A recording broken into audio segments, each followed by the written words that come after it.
into the big task, and he certainly has. He was second on Friday with that engine fault yesterday, so now he's only fourth. The Drivers' Championship is at the halfway stage and a very exciting one. Alain Prost, the world champion, the Frenchman in the McLaren, 39 points. Nigel Mansell, higher for Britain than anybody has been for a very, very long time. Just 1 point behind Prost, who has won 2 races this year, and Mansell has won 3. Ayrton Senna from Brazil in the Lotus, 2 victories, 36 points. Nelson Piquet, double world champion. Nigel Mansell's teammate needs to do well in this race if he is to keep his world championship hopes alive. 23 points, 4th position. Keke Rosberg, ex-world champion, similarly needs to do well. And Jacques Lafitte, for 42 years old and the oldest man in the race, is doing very well. McLaren, we have got used to winning the Constructors' Championship. This year, Williams are ahead of them, 5 points ahead of them. McLaren second. Lotus 36, 20 points behind McLaren. Then the French Ligier, the Italian Ferrari, many times a winner in the past, the Benetton BMW team, and tying for 7th place, Tyrrell and Brabham. So what about the grid? Well, many of you may have seen what happened yesterday, but in pole position for the 20th time in his career is Nelson Piquet from Brazil in the Williams. In second position, it's Nigel Mansell in the other Williams, then Ayrton Senna in the Lotus, Gerhard Berger in the Benetton BMW. Keke Rosberg is 5th in the McLaren, and his teammate Alain Prost, the world champion, in 6th position. Last year at the European Championship, you'll remember, Prost did a great sprint onto the grass at the start of the race because he was down on the grid there. Now, the figures mean that Nelson Piquet there in the Williams, 9 points for a victory in Brazil, and then he has 3 other points-winning positions in the races that he has driven so far. San Marino 2nd, Canada 3rd, France 3rd, totaling 23. Piquet, by the way, had a major turbo blow-up today, but there is Nigel Mansell, second on the grid, very happy about his position. When I was talking to him earlier, he said he felt he would have had another pole position had it not been for the fact that he had some turbo problems earlier in the practice yesterday. Well, and incidentally, Nelson Piquet is not in the best position on the grid for the start at Brands. Traditionally, the pole position man is always on the right-hand side of the grid, but in fact, it is advantageous to be on the left-hand side of the grid, which is where Nigel Mansell is.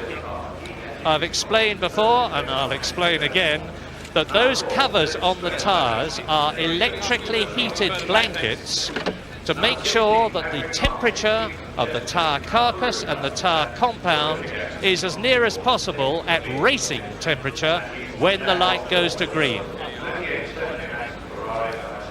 Ayrton Senna still not in the car, taking a little last-minute liquid refreshment. The very serious Brazilian who is totally dedicated to... thank you, Ayrton, just to prove me wrong. 2 wins this year in Spain and Detroit, and this is his 37th Grand Prix. He's won 4 of them, and he's had a meteoric career. There you see his results, because he's got 2 wins, Spain and Detroit, 9 points for each of those, 2 second places in Brazil and Belgium, 3rd place in Monaco, 5th in Canada, and that gives him those 36 points. Nigel Stepney is just cheerfully wrung the neck of his chief mechanic on the car. Now they're going through the ritual of tightening the belts. And I better apologise straight away because I see now it's not Nigel Stepney. But they're going through the ritual of tightening the belts. The driver can't do this because those belts have to be cinched up so tight that the driver cannot possibly, from a seating position, do it. So the two crutch straps are tight, the waist strap is tight, and the shoulder straps, because there are 6 of them, are done by the mechanic. The G-forces here at Bränds and anywhere else for that matter are massive, and they have to be practically solid in the car.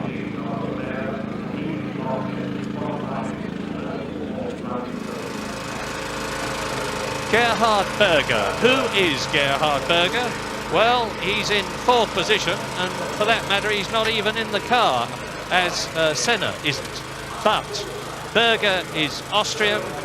He's comparatively new. This is only his 2nd full season in Grand Prix racing. He drove in the ATS team before, and with no disrespect to them, he regrettably hadn't got much chance of doing well there because the car wasn't good enough. But now that he's in the Benetton BMW team, this young Austrian is really able to show his very considerable class. He started off with 3 points positions at the beginning of the season, with a 3rd at San Marino and 2 6ths in Brazil and Spain. He's flagged a bit since then because he's actually failed to finish in Monaco, Canada, and in Detroit and France. But he's going extremely well at Bränds. The powerful BMW engine is very well suited to this circuit because it has excellent torque. And he's on Pirelli tyres, unlike most of the others who are on Goodyears. And Pirelli tyre runners are pretty well up in the grid order today. 1982 world champion Keke Rosberg, the Finn. The cheerful Finn, the very witty Finn, who can give you a sharp rejoinder in English quicker than most English men can, who has got possibly the best reflexes in Grand Prix racing today, who spent 4 years and 4 very successful years with the Williams team before deciding this year to join McLaren when the great Niki Lauda retired. And as I said earlier on, Keke Rosberg, by his high standards, has not yet got his act together properly this year. 17 points means he's in only 17th position in the World Championship. In 5th position in the World Championship. And the highest he's finished is 2nd in Monaco. Yes, I know that's good, but his next best finishes have been 3/4.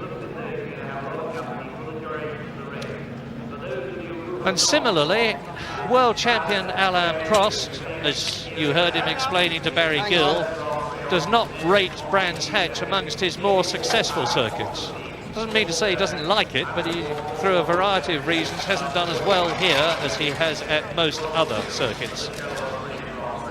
Which doesn't mean to say he won't do extremely well here today. He's the 3rd highest point scorer in Grand Prix racing at the present moment. 3rd only behind Niki Lauda and Jackie Stewart. 325.5 points Alain Prost has scored. And this is his 98th Grand Prix. His statistical record is actually not quite as good as Jackie Stewart's, but it is sensational nevertheless. Teo Fabi, the little quiet Italian, who I describe as being so laid back he almost falls over. He's very shy, he's very introverted. Amongst other things, he runs a talc manufacturing business in Italy. His brother Corrado is a brilliant driver, younger brother, Formula 2 ex-champion of Europe. But Teo Fabi there in the Benetton BMW has also had a tremendously successful past career driving in the Brabham team and in America. He took pole at Indianapolis and made the fastest lap there in 1983. He finished 2nd in the American Kart Championship in 1983. He finished 2nd in the American Can-Am Championship in 1981. But he's yet to really hit the jackpot in Grand Prix racing.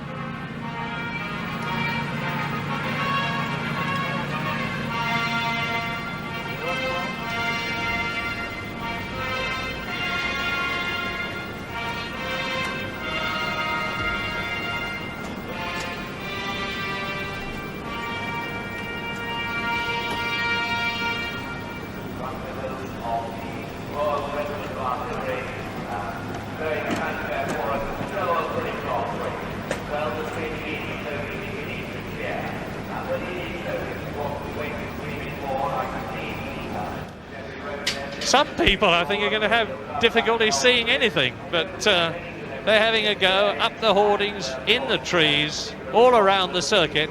There are people looking to see what is happening at Brands.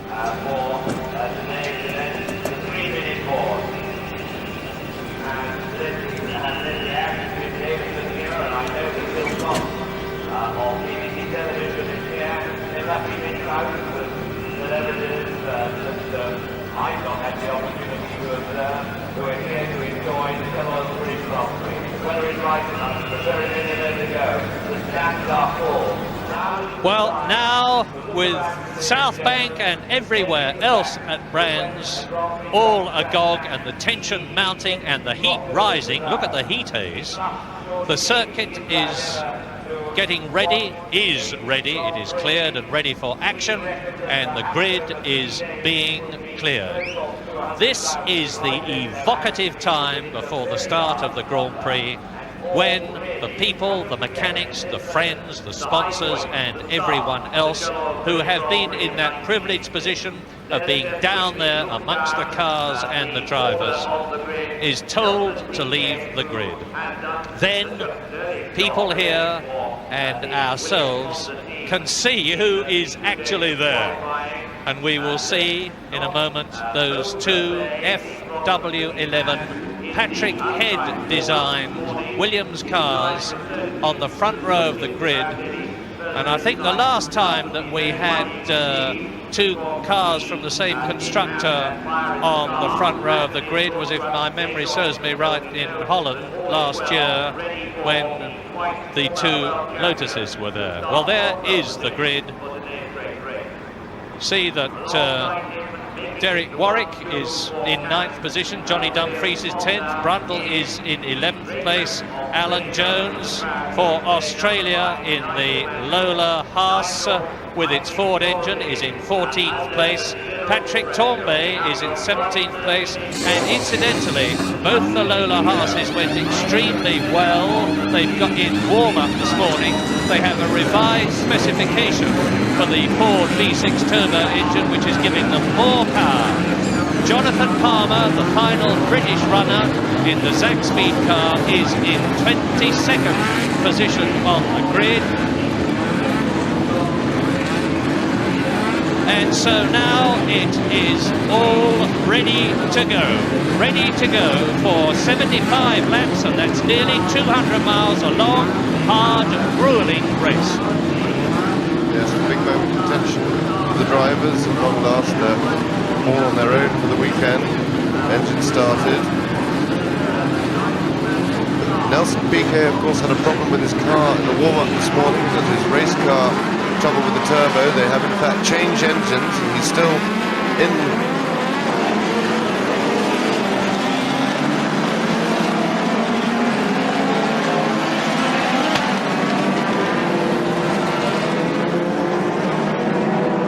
And apparently they just changed the turbos on Nelson's car, so he's in his race car. He went out in the spare car this morning, wasn't at all happy with the way that handled. And here they go away on the warm-up lap. Round Druids Bend, slowest corner on the circuit, taken in second gear and accelerating away down the hill. New bottom bend taken nearly flat.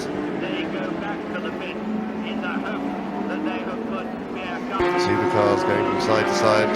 That's to try and get heat into the tyres, to warm up the tyres. They work best when they're hot at the right operating temperature.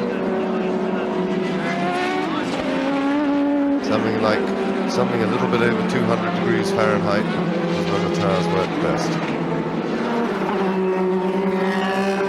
And through Hawthorne's, the quickest corner on the circuit, one of the most difficult. Coming into Hawthorne's, the cars are doing something like 180 miles an hour.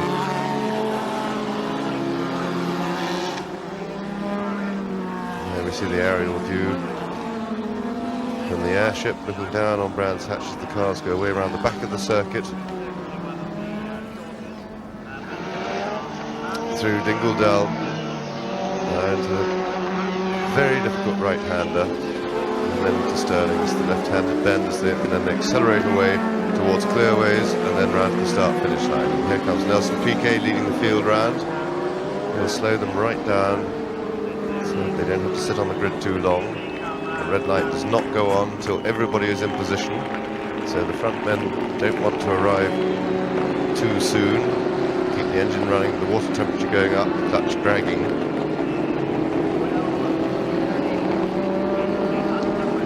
Great applause from the crowd as they go by. I was almost expecting them to do the Mexico football trick and give us the Ripple stand up and sit down effect.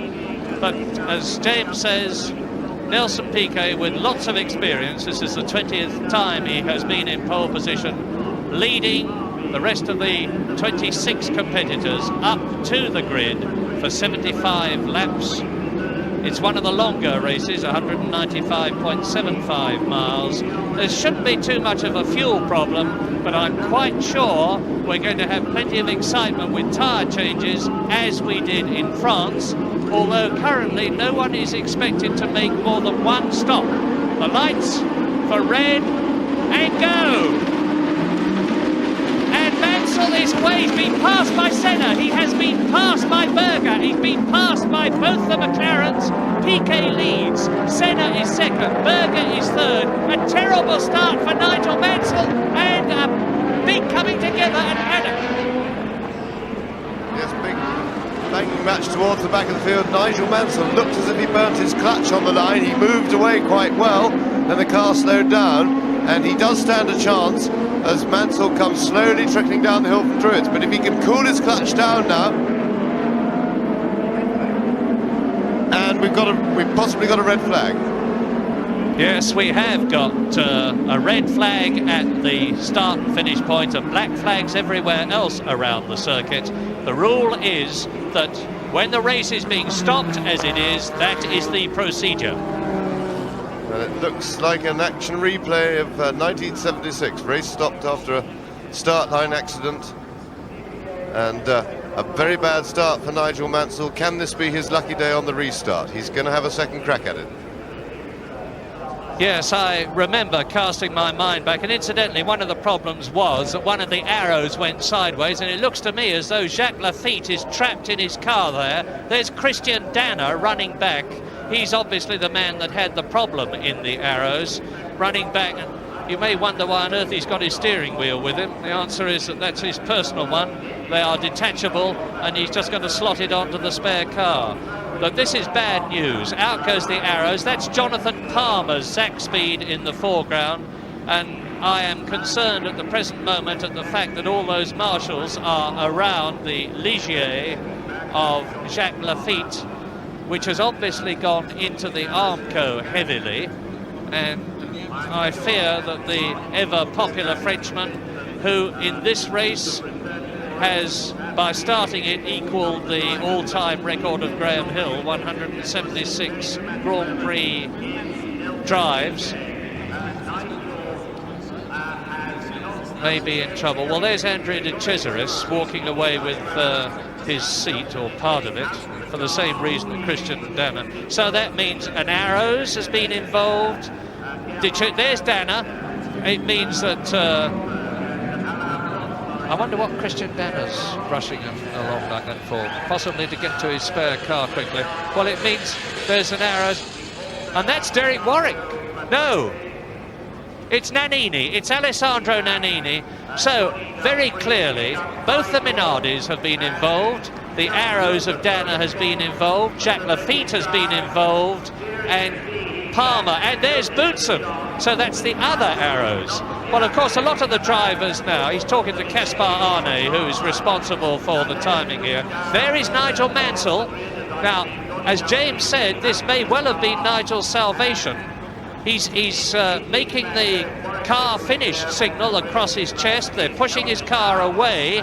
Now, James, this is tremendously interesting, because it reminds me of the situation in 1976 when you went out and the British crowd nearly revolted when it was announced that you were not going to be allowed to start in the spare car. That's right, there was a lot of confusion about the rules that day, and they didn't know, but obviously our main concern at the moment is for Jacques Lafitte, but we're not in a position to give you any news. But in 76, at least I was able to restart in the car that I'd originally started in. I had suspension damage in a similar first corner accident, but Nigel, if he has done his clutch, which is what it looked like to me, is going to have to use the spare car. There's no question about that, because of course to change the clutch they've got to take the engine out and change the whole system, and they simply won't have time. Now there are the marshals, and the one thing that we can be confident of is that Lafitte will be receiving the best possible attention. With the British marshals are the best in the world, and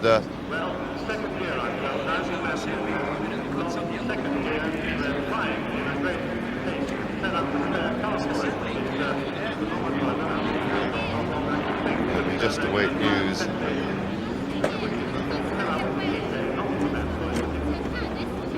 And here we see the start again. Now we'll have a look to see if we can see how this accident developed.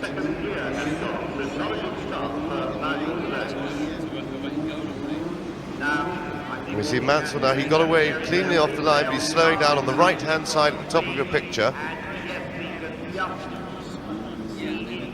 And then, in fact, we're following the leaders, so we missed the accident, which happened under braking for Paddock Bend, coming into the corner.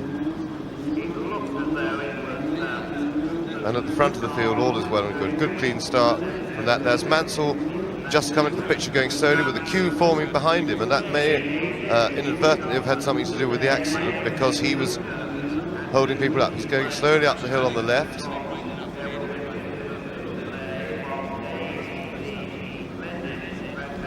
Well, as that finishes, one quick aside of interest is that if Nigel Mansell is going to have to start in the spare car, he must be praying for time, because that spare car is set up for Nelson Piquet.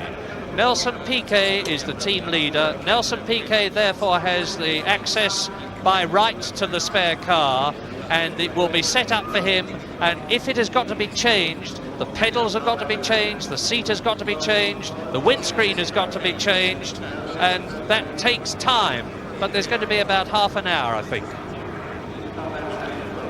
Indeed, as I talk to you, I get the official information that there is going to be an official delay as Nigel Mansell talks to Alan Henry of Motoring News and Peter Windsor.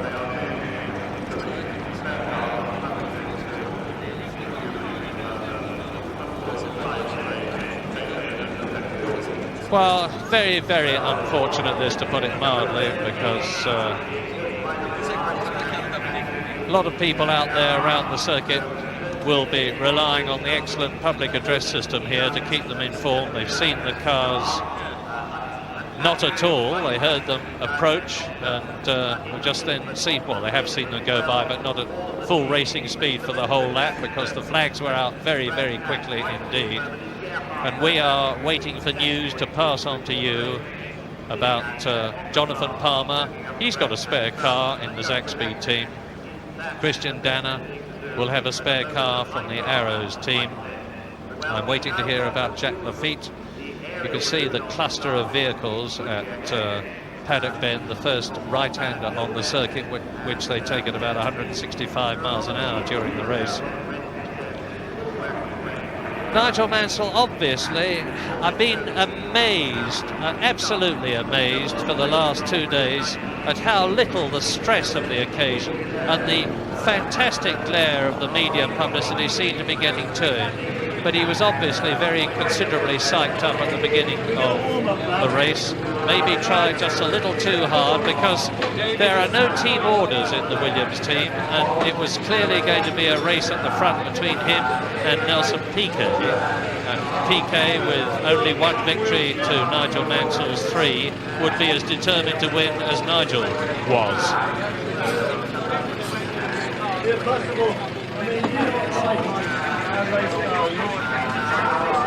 Those of you who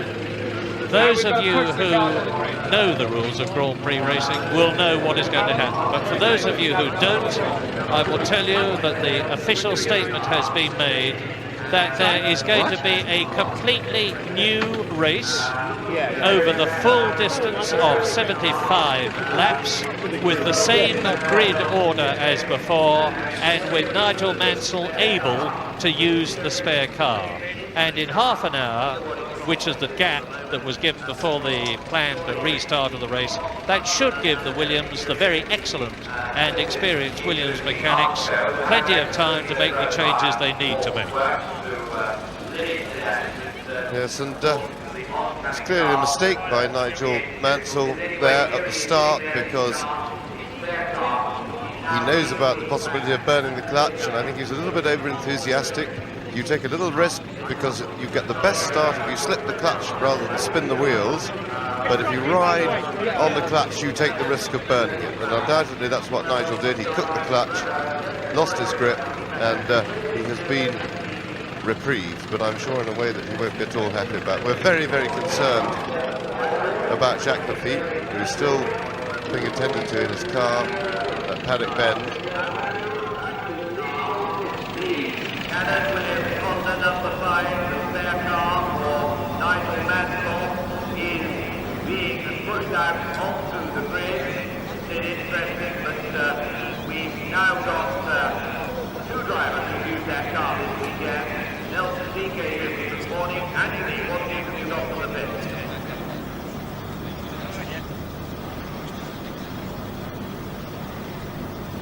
I've got several things on this slide. First of all, the restart. The race now goes back right back to the last end. Refuel, there have been nothing has happened. Nothing has happened before the night.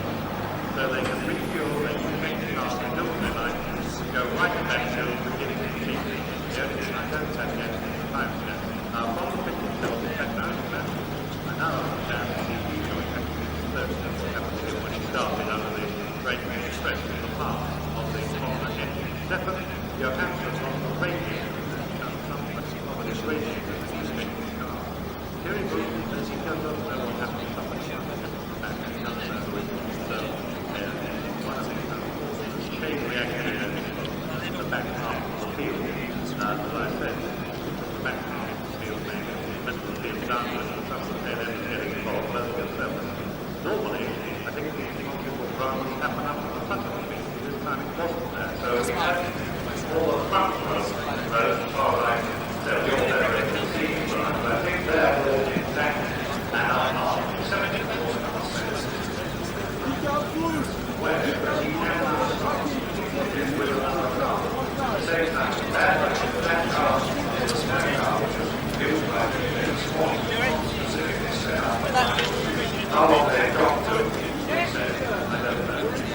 Still a lot of drama going on over there and kind of feel bad. But one of the things that I must admit is that according to our calculations, based on what we can see on the grid, it's actually taken out virtually the last 9 cars from Stefan Johansson down. So with the middle of the Gedrin, Palmer, Dana, Kisani, Rockgatter, and Alan Burr. But we do see one of the West taxis is pushed down the pit road, and now we've got another fourth man in the pit. Yes, well, I'm not sure.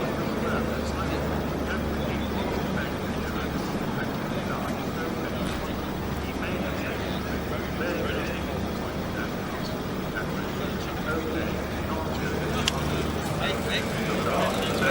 in the farm, we're sitting at the farm, sitting in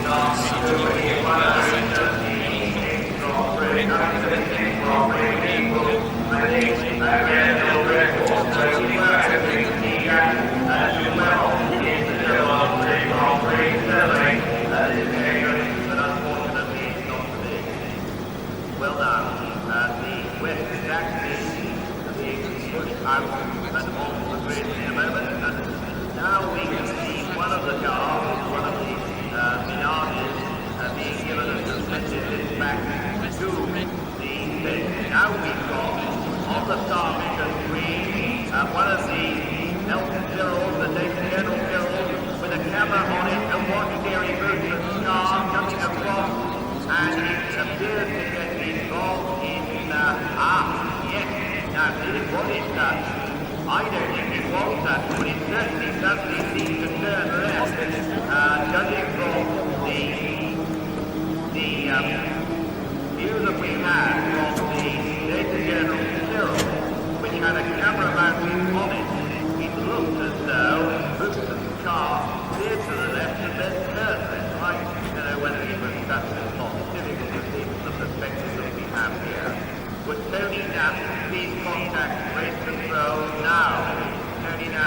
contact, race control, now. I'm looking at Long Cooper Straight now to see that one of the Menards is being taken away, and there we see number 22 being lifted back. That's the Ocello of Giancarlo Gonzalez. Now, how many more? And 22 is in fact Alan Berg's car being suspended back. Coming back onto the grid now, we've got the West Zaxby. Which one is it? Number 14, I think. Which means it's Jonathan Palmer's spare car. And now 28, Stephen Johansson in the car and being pushed backwards to take his position on the grid. Well, obviously, from the race, there are spare cars. So, very Would Gerard and LaRouche please go to paddock Hill Bend? Would Gerard and LaRouche please go to paddock Hill Bend immediately? Thank you.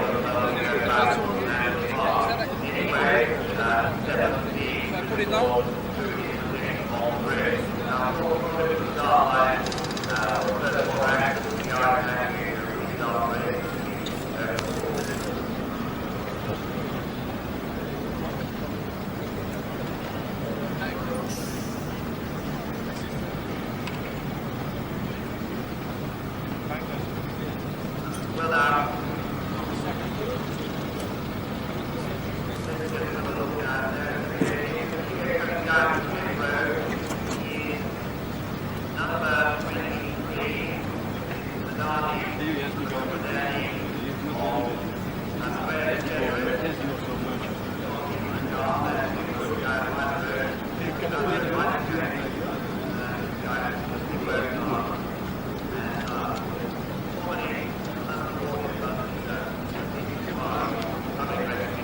But Formula One mechanics, you know, they really do need one heck of a life. They travel a lot, they work a lot, they don't get an awful lot of time for relaxation. They are such a dedicated bunch.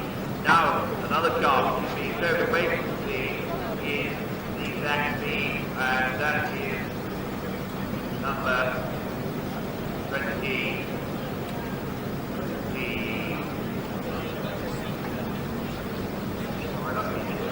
29 it must be, and that's Rockgatter in charge. He's going up the hill. Not sure quite what the position is there. I would have thought that there would not be a spare car. There is another spare car, and so unlikely that we would see Rockgatter taking the start, restart. That's a great pity in my view, because if anyone has tried hard to develop his Gran-Pri racing career, it's the 31-year-old Dutchman who actually lives at Silverstone, which I always thought was a radio station, and probably still is. Certainly on this stage where we had the wireless. But let's use the wireless to go back to Anthony Marsh and their on grid. Yes,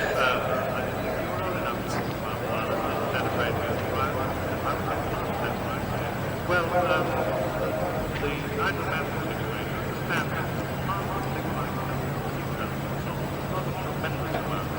change the car, he changed the method, essentially almost the same. He just lost the car that he's been using to set everything up to it, and he's just there to stay. Actually, the stand is being carefully gone out of the car, may not still be in it, but it was worth a while, but I'm told that it's going to improve from there, and all will be well, but of course with no suggestion from this race, that eventually he can do. Otherwise, it's right now, we don't have time yet, we know about that, because of the removal of the pressure. Anthony, I really think you can see everything. Of course, we've been spectating on some of the difficulties. They are, of course, allowed to need fuel on the grid. I think any of them will need to. Assuming that they will, because they've done a warming up lap, and they've done a high-speed start, and therefore it will use quite a lot of fuel. And Anthony could it not? Well, I'll just check on that, but I would have thought they would want to use the maximum they're allowed to use. I mean, 195 litres is ration, and if you're allowed to go back to square one, I'd have to do another warm-up lap. We are watching a replay again, Anthony, on BBC television, and you can probably see it on Derby's screen on South Bank. Now, I don't think, I'm pretty certain that there is a start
screens tell them in the car about their rate of consumption. They know how much they should be using at every stage, and they have to control that so that they certainly will want to start with their full ration of 195 litres. I'm just walking down now to see whether Tim is about to see if we can just get his comment, because I second-hand comment that he's been hunting from behind. Car is here, pencil car, working on it. There's Terry Wilson. He's watching it on starboard with his well probably. Terry, I think he comes up with this. He does great.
Terry Bootson, confusion reigns here at the moment, but you are the man who knows better than anybody else what happened. What did happen? I have no idea. No idea.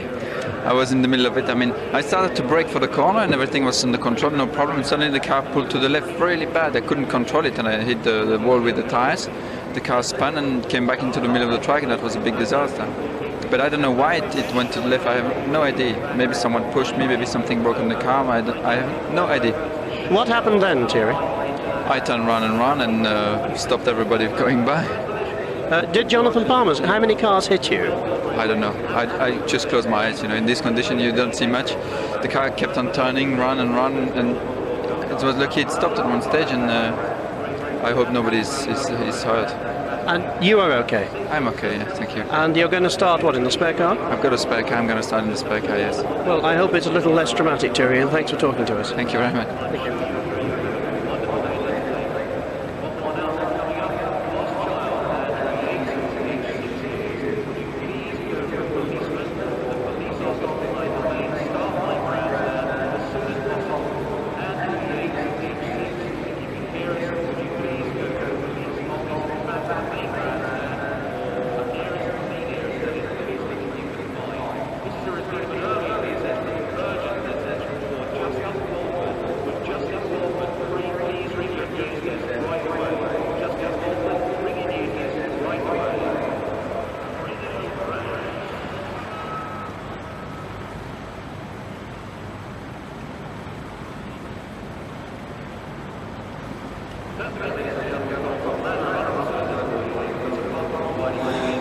Former world champion Alan Jones in a bit of excitement this afternoon. What happened, Alan? Well, I don't really know, to be honest, Barry. I was just going up into paddock, and the next minute I saw Thierry Boutsen come screaming alongside me, and then right in front of me, and then into the Armco. So presumably something must have gone wrong with the car, because you know, I don't think it was acceleration or anything like that happened. And then all hell broke loose. Could you describe the hell somewhat? Well, I was too busy looking for holes to get into at that stage of the game, but there was lots of fiberglass and stuff going everywhere. And you're okay, and what about your car? Yeah, no, my car's good as gold, ready to go. Ready for a second go? Yeah, why not? Alan, thanks for talking to us. Thank you.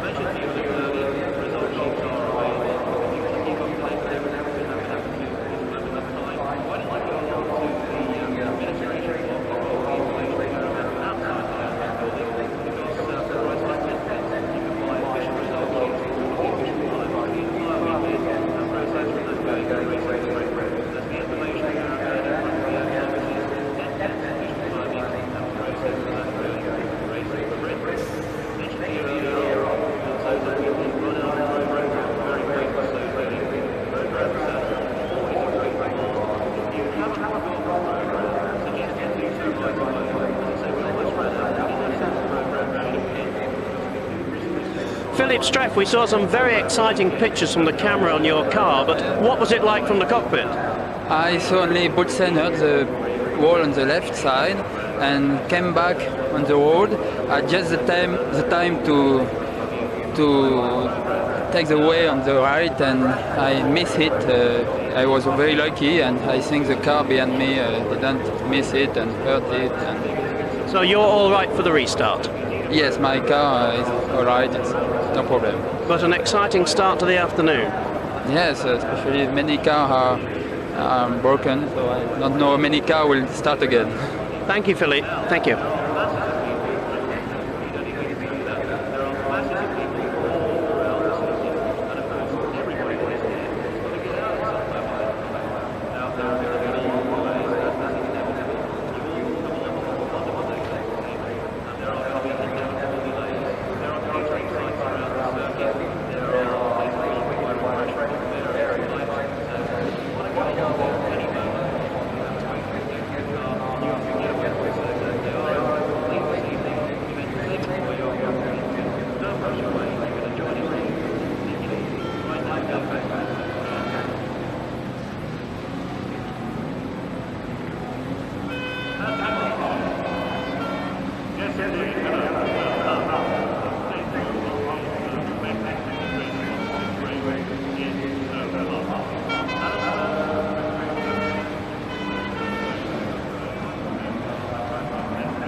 Jonathan Palmer, I do apologise. We all seem to talk to you after a big accident here at Bрэnds-Hэтch, but you were right in the middle of this one. What happened? Yeah, sadly, this time I had really nowhere to go. Made a good start initially, but up the front I could see that Boutsen's arrows, for some reason, veered off to the left. It hit the barrier on the left-hand side, and then it started to come back, by which time I was trying to steer to the right to obviously try and keep away from it. But perhaps partly due to the slope here, it was sliding down the track. It was absolutely broadside, and I was trapped around, and I just ended up hitting him absolutely fair and square in the middle of his car. And then it was as if all of us were wrapped up in one huge sort of accident, and the whole lot got shoved around another 50 metres towards the edge of the track. Well, the first question obviously is, are you okay? I mean, you look okay. I'm fine actually, thanks. Yeah, it wasn't a problem for me. And I'm not sure about Jacques. I don't know whether I think he's hurt his leg. I'm not sure. Well, we understand he has broken his leg, but what about your car? And are you going to start the second race? Yeah, we'll certainly be starting. Unfortunately, I've got a spare car here, which we're just preparing now. It looks like it's going to be a somewhat depleted field, which is a pity. But I'm afraid Brands tends to have these rather exciting occurrences. Let's put it like that. Well, with the exception of Jack, for whom we're all very sorry, we're glad everyone else is okay. Thanks for talking to us, Jonathan. Thanks.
Nigel Mansell, a dramatic start to Brands and one we didn't expect. I mean, just incredible. I have no idea what happened behind, but I got off in first gear and I was going to get the jump on my teammate because I was going away from him. As soon as I changed gear, something exploded at the rear of the car and the car turned sideways a little bit. I just controlled it and then sort of went down paddock, and the next thing I know, as I was coming out of Druids, I saw the black flags come out, and you know, obviously it's been a very big shunt. Well, although it's very unlucky for some drivers, it's safe to say, isn't it, Nigel, this is rather lucky for you? Well, I don't know that it is really, because I used a spare car on the first day and it didn't work, and Nelson used a spare car today and it didn't work for him in the warm-up, and although we're pretty happy that they've found the problem, we're getting into a car which hasn't been set up for me, and you know, it's going to be trust to luck whether it's going to go or not. But an improvement on the other one. And that's for sure, but you know, I'd rather the accident not happen and I'd be out the race, because I believe Jacques has hurt himself, and he's a great personality and a great driver, and I just hope it's not too serious. Nigel, we share those sentiments and we respect you for saying them. Can I just ask you, is this adding to the enormous pressure that you've been on the whole of this week? I've never known a man under such pressure. Even James Hunt, I don't think, had this sort of trouble in 1976. I know it is quite immense. I mean, certainly now, not so much from the crowd point of view, but from the point of view of getting in a car that I haven't driven today or yesterday, and not really knowing what it's going to be like, and that can be a little difficult. Well, you've about a couple of 100,000 people, not to mention the viewers behind you, Nigel. I hope it's a better start and we have a complete race. Fingers crossed. Thanks, Barry.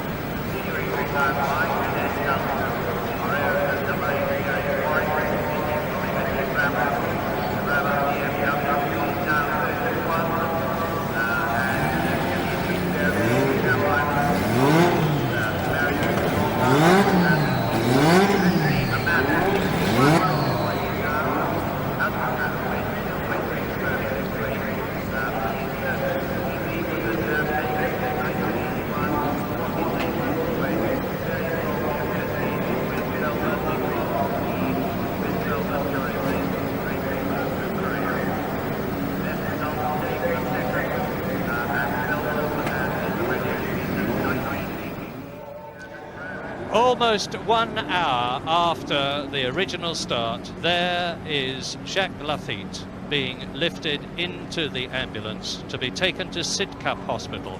Now, we understand, and I emphasise that this is the latest information that we have, that both legs have been broken. He has been on a drip feed, he is conscious, he has been talking to his friends, and we are all hoping and praying that the tremendously popular and ever cheerful Frenchman is all right. This is sadly reminiscent of the accident which happened to Venezuelan driver Johnny Chicotto.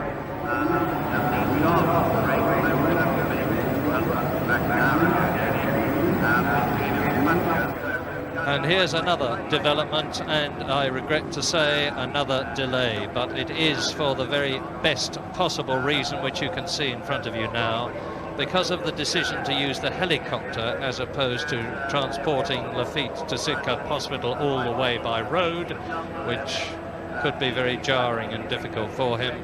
We have to wait for the helicopter to return after it has taken him to the hospital, and that means to say there'll be another half hour's delay. So let me very quickly fill you in with a reconstruction of what appears to have happened. As you heard from Thierry Boutsen, his arrows suddenly, for an inexplicable reason to him, slewed sideways as he was making his way forward from 13th place on the grid, went into the Armco on the left on the approach to the first right-hander at Paddock Bend. Boutsen's car was flung by the terrific force back into the path of the 9 or so cars, 10 or so cars that were still behind him. There was nowhere for them to go. He was immediately T-boned by Jonathan Palmer's Zach Speed, and everyone else pulled to the right. Many of them went into the Armco. In 1984, so let's hope that Martin can bring the Tyrrell into the point.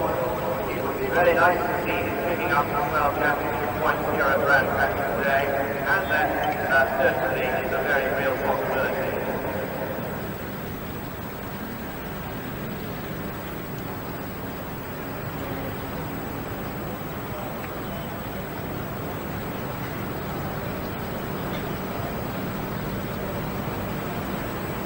Yes, the situation now is that the helicopter has taken directly to the hospital, and on the moment the next leave, but it's in take off, took the back and then necessary to start. You cannot stop without the regulation of the helicopter on the side. One more small point, well, it was a small point for him.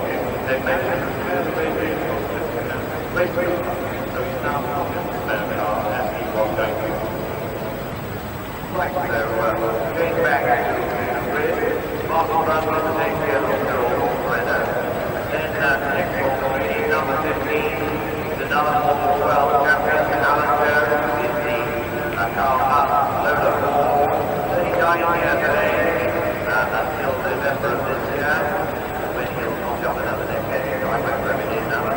On his training, Carlton did his number, and Beverly, and he has had despite his retirement after 18 Grand Prix, having been kept going, it's really hard among the most experienced Grand Prix drivers. And 12 victories, first Grand Prix in Spain, back in 1975, 7 years ago, and his first victory came in 77, when he won in Austria with Shadow. His most recent victory was at Las Vegas in 1981 in Williams. That was the year after he won his World Championship.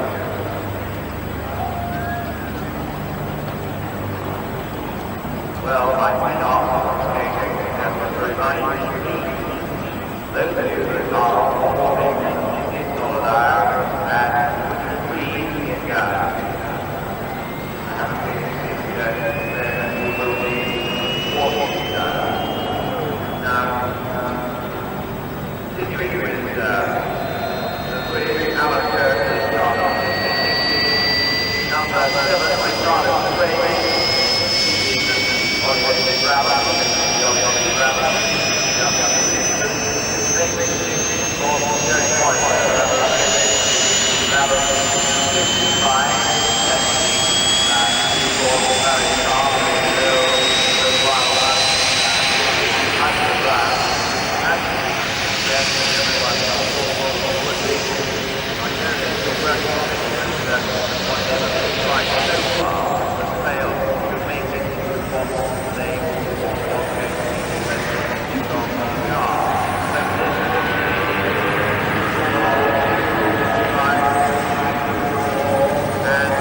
There they are on the warm-up lap, and to update you on the Jacques Lafitte situation, the popular Frenchman has been taken by helicopter to Sidcup Hospital.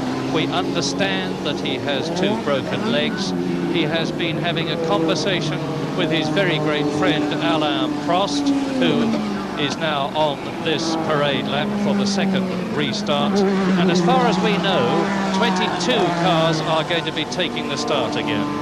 Missing will be Jacques Lafitte, Christian Danner from the Arrows, Ghinzani in the Osella, and Berg in the Osella, and Nannini will, we understand, be restarting from the pit lane.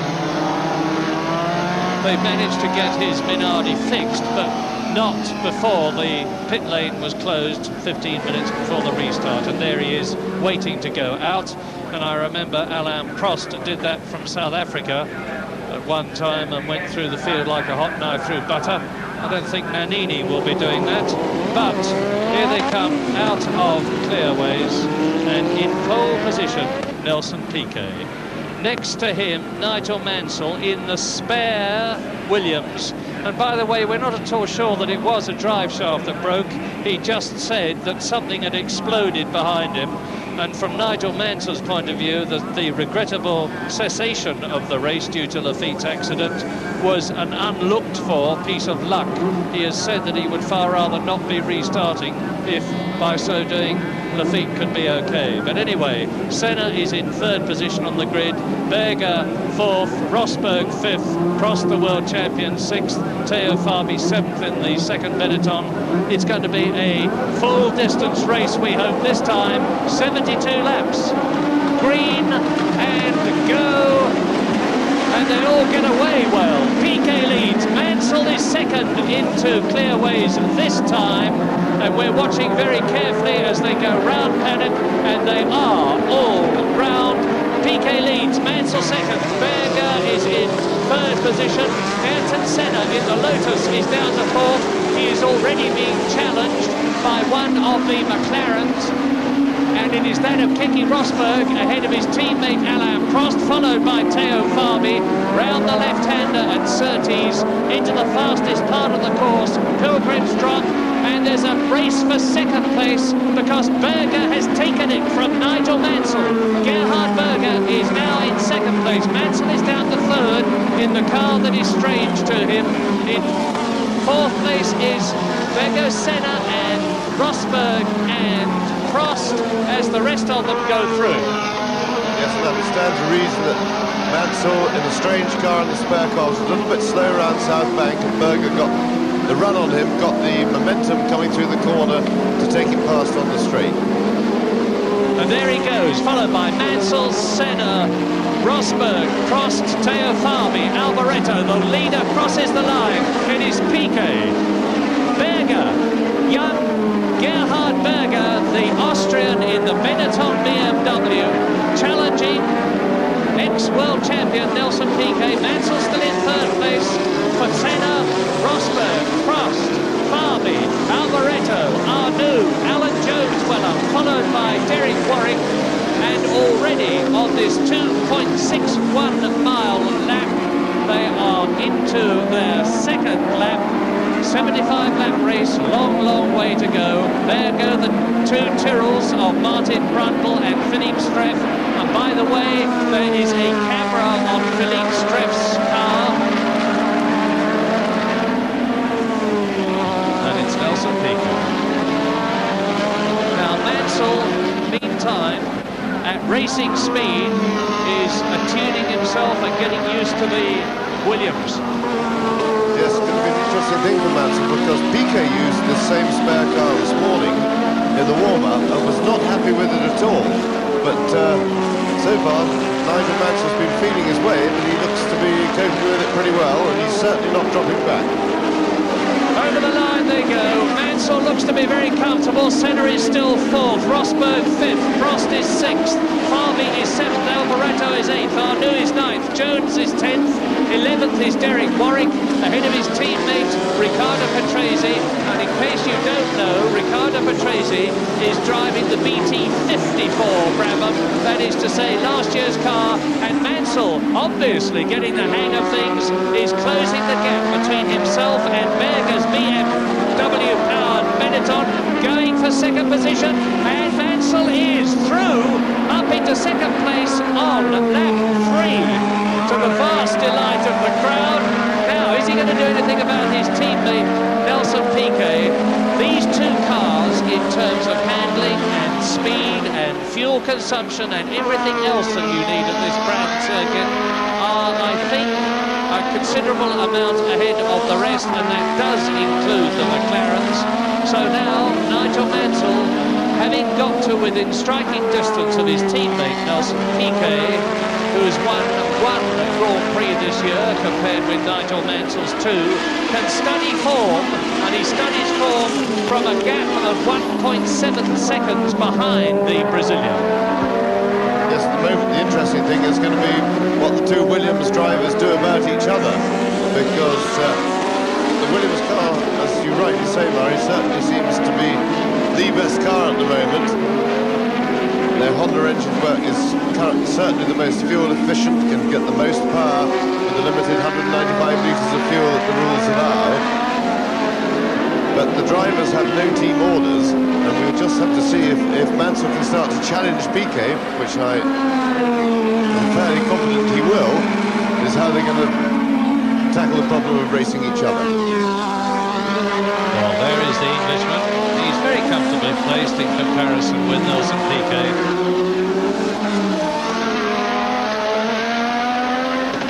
Piquet leads, Mansell second, Berger third, Senna fourth, Rosberg fifth, Prost sixth, Farby seventh, the first two. They're coming through to complete lap 4 now. I told you the gap was 1.68 seconds. It is now 1.31 seconds. So for what it's worth, and it probably doesn't mean very much at this stage of the race, Nigel Mansell has reduced the gap by half a second.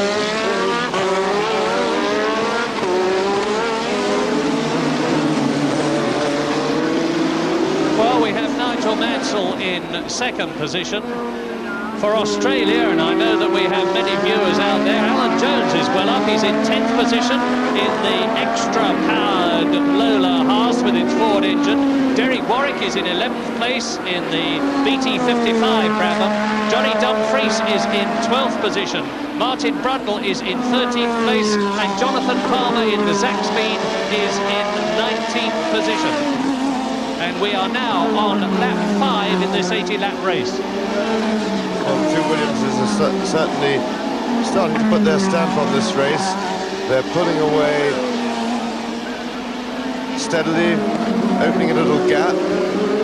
Berger is hanging on in third place. Senna in fourth place has got Rosberg attacking him hard, but that's going to be a tough one for Rosberg. And there they go, Rosberg following Senna, but Senna is definitely a hard man to pass.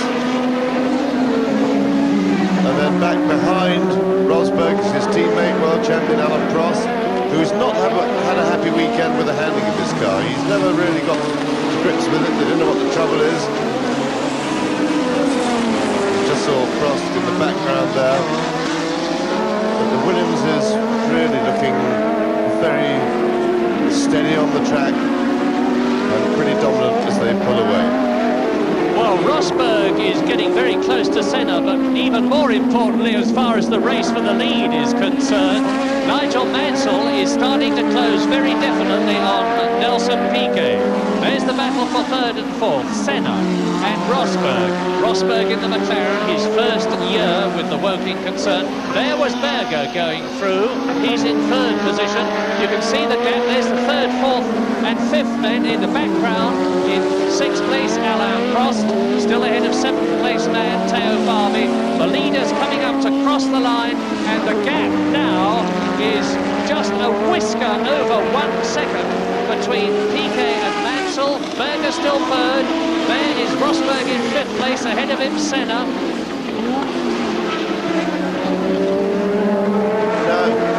Nigel Mansell is thinking carefully. I have to say, I think the best thing for him to do now, rather than challenge his teammate Nelson Piquet, would be to try and turn down his boost and follow him to save fuel, because he's able to catch Piquet, but he's not catching him fast enough that he's going to find him easy to pass. So he should be conserving his fuel until after they've stopped for tyres. Give himself a little bit of fuel in hand so he can turn the boost up for overtaking purposes. But I really think that Nigel's best tactics now would be to sit and to follow and to go on the economy run until the pit stop. A very interesting theory, and Nelson Piquet is not daft, of course. He may observe that Mansell's doing that, and if Piquet did the same thing, that would give Berger, who is in third position, about 5.7 seconds behind Piquet, the opportunity to close up. So Piquet certainly can't slow down too much. 1.64 seconds, the gap is increasing, if anything. Berger goes through in third position. It's still Senna fourth, Rosberg fifth, Prost sixth as you look at the two Williams cars exiting Druids Hill in second gear. Now they're into the Cooper Straight. Round Surtees, the left-hander, onto Pilgrim's Drop, where they accelerate up to about 185 miles an hour on the downhill section. Start the climb up to Hawthorne Bend.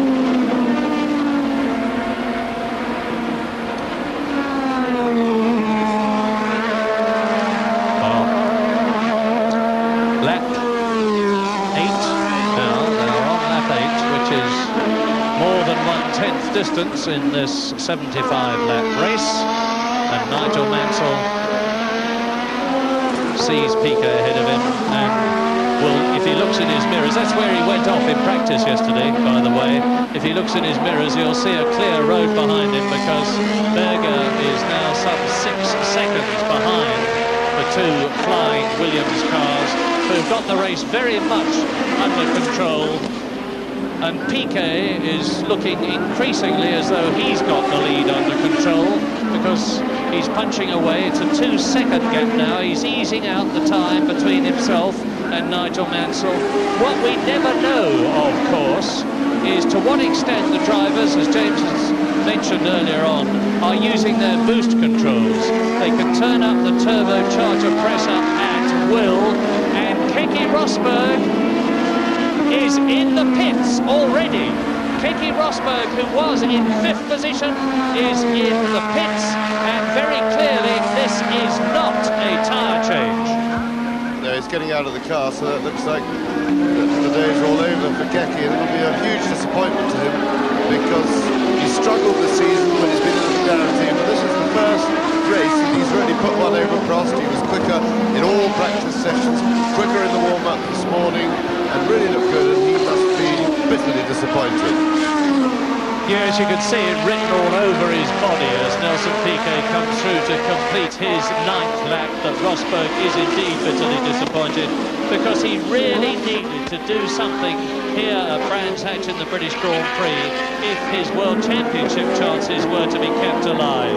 He was in 5th position, well, still is for that matter, but 22 points behind championship leader Alain Prost, and he's completely lost the chance now.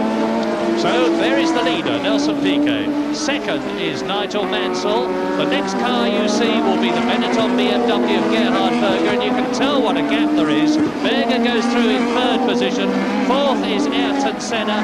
There, closing on him, is Prost, who's moved up a place, and that means to say that Theo Fabi is 6th, and Alboreto is 7th, followed by Arnoux 8th. And it certainly looks to me as if Mansell has turned down his boost and is happy to follow Piquet, and I'm sure that's the right tactics.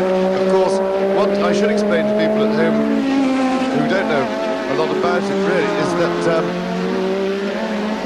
when they turn the boost down to go slower, the driver himself has to work harder to make up the time around the corners, which is the way you save fuel, is of course to make the car follow the line of least resistance. And although Nigel is doing a slow economy run, or should be doing at the moment, he is working extra hard in order to keep up, because the idea being he's using less power from his engine than Nelson Piquet in front of him, and making up the time around the corners.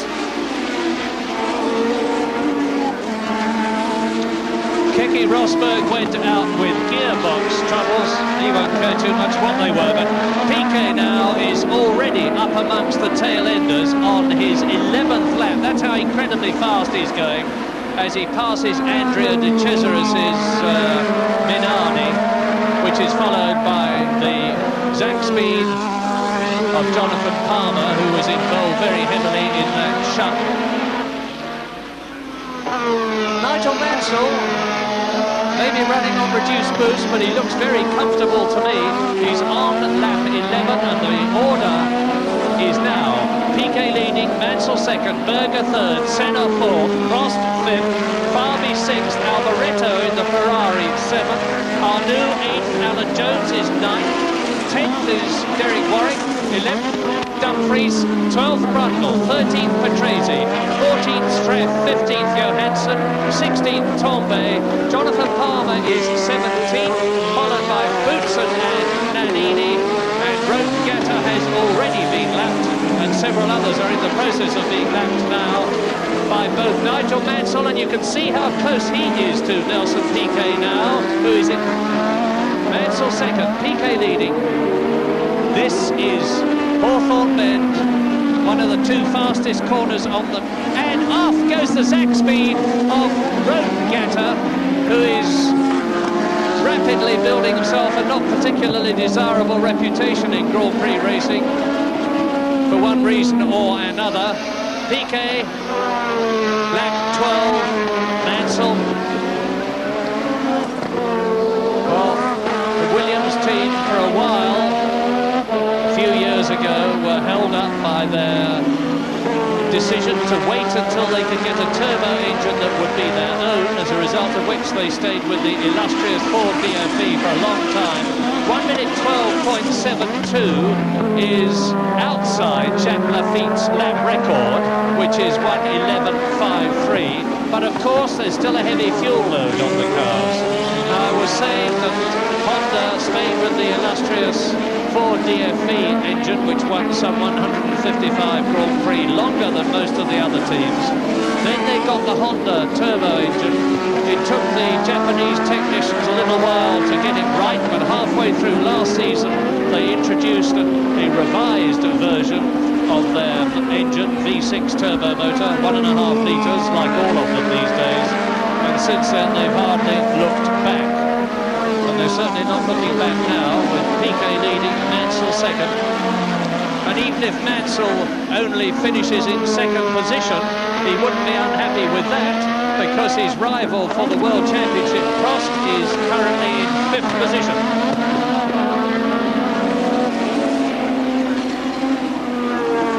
There go the leaders. Now in third position and coming down to clearways is Gerhard Berger. He's now some 10 seconds behind the leaders. Here he is, number 20, Gerhard Berger, 26 years old, a man from Vögel, which is near Innsbruck in Austria, tall, lanky and vastly good-humoured. Yes, the Williamses are certainly putting a big stamp on this race. They're pulling out and making it a bit of a one-team race. And of course, Berger's losing ground pretty fast, and Prost behind him is struggling to keep up with him. Yes, Gerhard Berger that we're looking at started, as I said earlier on, his career with ATS. Then he was with the Arrows team before he was snapped up by Benetton, which until last year we knew better as the Tolman team. And he's also a very accomplished saloon car driver and drives for BMW in the European Touring Car Championship. So, where is Berger? Third. There is Alain Prost, who is in fifth position, and sandwiched between the two of them, Ayrton Senna, the man who won in Spain, who's had so many pole positions. He won in Detroit as well, of course, 2 second places, a third and a fifth this year, third in the World Championship, and certainly the most sought-after man for next year's season. And the hot rumour, and I emphasise that it is a rumour from Bрэnds-Hэтch, is that Honda are trying to buy the Lotus team, in which case Honda engines would go into Lotus race cars next year, and if they did that, there would be little doubt that they retain Ayrton Senna, who is being caught by Alain Prost. Race order: Piquet leads, Mansell second, Berger third. You see now in front of you on lap 15 the battle for fourth position between Senna and the red and white car of Alain Prost, who is passing the Minardi of Andrea de Cesaris, as out of the pits goes Teo Fabi in the Benetton. Now here's Prost, world champion. Alain Prost just somehow never seems to get his act together to his satisfaction, or obviously his team's, at Bрэnds-Hэтch. And I'm not casting aspersions on either of them. The combination just doesn't seem to suit Prost, McLaren and Bрэnds-Hэтch. Prost has never won here. He was very, very unhappy with the handling of his car in practice. Goodyear brought in a batch of special tyres to try to put the situation right. Prost went out on those tyres this morning in the warm-up. I don't actually know which type he is on as far as construction is concerned, because that was going to be a last-minute decision. But he, like all the other Goodyear runners, is on C compound, that is the softest race compound, and we're certainly going to see some pit stops, and I would guess from about lap 25 onwards, about the third race distance, maybe a little longer. But lap 16, weather conditions perfect, sun is shining, crowd is vastly enthralled, and you're seeing Alain Prost catching fourth place man Ayrton Senna. And Ayrton Senna is rather gloomily, as the faster circuits come up, seeing his World Championship prospects slip away. Yes, Prost is going to have to work very hard to pass Senna, even if he can catch him, because he's been about that distance behind him for some laps now. And although he could probably go faster if he was on his own, without Senna in front of him, the difference isn't big enough. With all the turbulence from Senna's car, Senna making the hole in the air, and of course Prost's wings now for not working so well. As soon as he gets close, he loses grip. The Arrows is in the pits of Thierry Boutsen on lap 17 for the first tyre stop, but it looks an amazingly leisurely one. The Belgian, who must have been very severely shaken, well, it's a lot more than tyres, obviously. He's out in the spare car because the left front wheel and suspension was torn off his original car, and he's had to start again in the race car, which clearly isn't up to snuff at the present moment. Piquet leads then. Across the line he goes. There's Mansell, you'll just see going into paddock behind him. Up to Druids. Berger still third. Williams leads. Williams Honda second. Benetton BMW third. And BMW, of course, are retiring from Grand-Pri racing at the end of this season, and that's really put the cat amongst the pigeons as far as the Benetton. And Prost is into the pits. This could be the tyre change for Alain Prost. Start the watch. And let's see those well-drilled McLaren mechanics at work. They've got to go to beat the Williams record of about 7.8 seconds. And it was, what, about 9.9 seconds. So Prost has been in and changed tyres. An early change, I think, James. Yes, I suspect that he may have gone for a different construction of tyre, not been happy with what he'd got on, because he didn't appear to be in any undue trouble apart from that. And we'll now have to have a look and just see whether it's been a positive change or whether he's going to go slow. He's on cold tyres, remember. Tracy goes past him.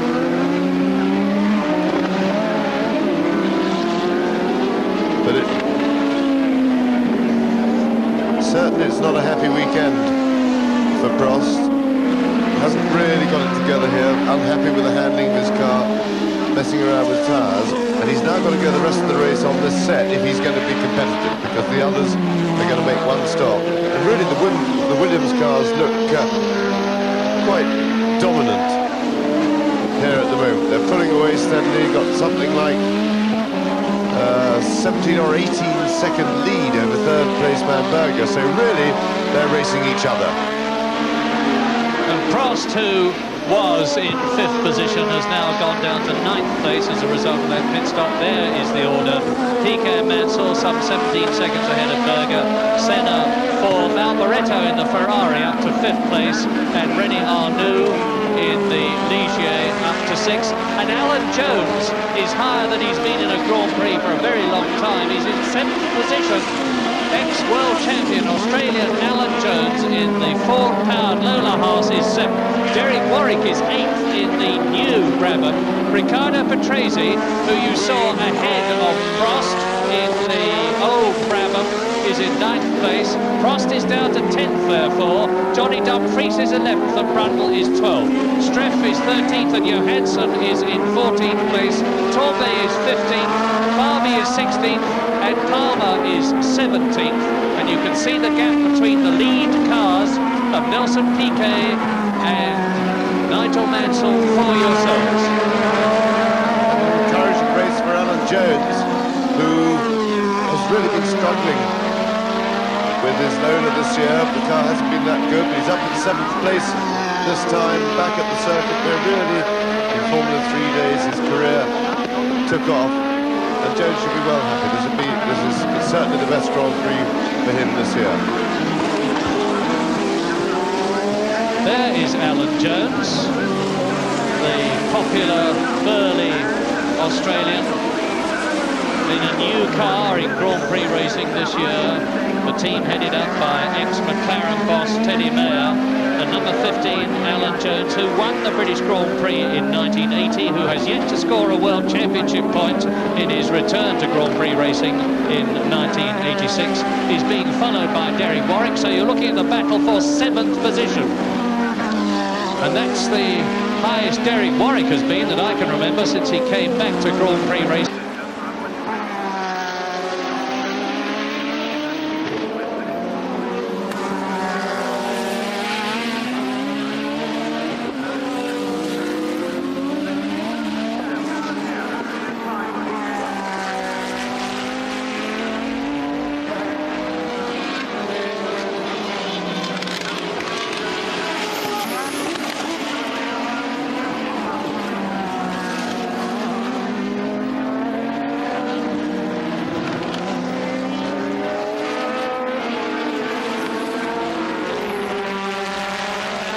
Warwick has taken Alan Jones and in the process moved up a place to 7th position.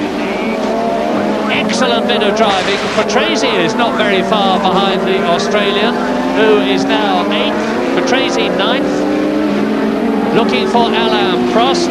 They are on lap 22. The leaders have gone through. Berger is still in 3rd position, some 18 seconds behind Piquet and Mansell. Now, I was saying that Mansell there is in a superb position. He's 2nd in the World Championship. His teammate Piquet, who is ahead of him in the race, is 4th in the World Championship. And that looked to me as though somebody was in the process of blowing an engine. Step back one of the Lola Hearts. Yes, and Mansell, of course, can just sit where he is and finish in 2nd place. He can challenge Piquet later in the races in a fuel conservation mode, as it were. But one problem that will face him if he starts to get much closer to Nelson Piquet, and that Nigel Mansell will know about even much better than I do, is there's a considerable amount of buffeting from aerodynamics and wind disturbance if you get very close to the car in front. So Nigel Mansell is almost literally very, very fast though, cruising. Yes, I think he's looking as if he's going to attack now. He's very much in the buffeting zone. He's got closer to Piquet, and that was the red car that we saw. It is the Ferrari of Stefan Johansson, which made a big puff of smoke, and I would strongly suspect that that was the turbocharger that has gone wrong. But Mansell looks now as if he's beginning to make a bid for the lead. And there he goes, lap 23, Nigel Mansell leads the British Grand Prix, and I emphasise that he is leading the British Grand Prix in a car in which, until he started it on the second start, was strange to him. He had not used this car, the spare car, in anger, and it's a considerable testimony to the quality of the Williams workmanship and the way the mechanics can set up the cars that Nigel Mansell can do that and take the lead from the man that is his greatest competition. I say that because although Prost is in front of him in the World Championship, it is always your team mate that you want to beat most.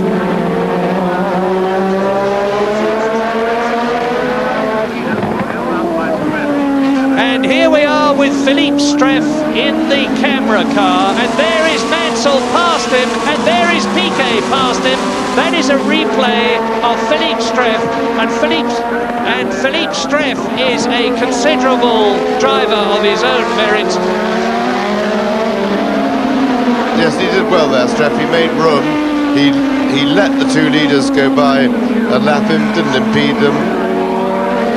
And Mansell now will be trying to just stretch that lead away, but he won't be using additional power. Having got past Piquet, I think he probably turned up the boost just to make that little passing manoeuvre. And now he'll be cutting it right back to try and stretch the lead without wasting more fuel. And we're just about up to 1/3 distance in this 75-lap race, because Piquet in second place and Mansell, the new leader, are on their 24th lap, going through and completing it now into Paddock Bend. Very difficult, demanding corner because it's very, very fast and falls away to the left, but it's a right-hand corner. Now Nigel Mansell is about to attack and lap Martin Brundle in the Tyrrell Renault, who is in 12th position. There's Brundle behind him, Mansell and Piquet. And we never know, of course, to what extent Piquet may have decided to metaphorically take a rest. I don't think he is. I think, as James pointed out, that Mansell was attacking determinedly to take the lead with every intention of keeping it.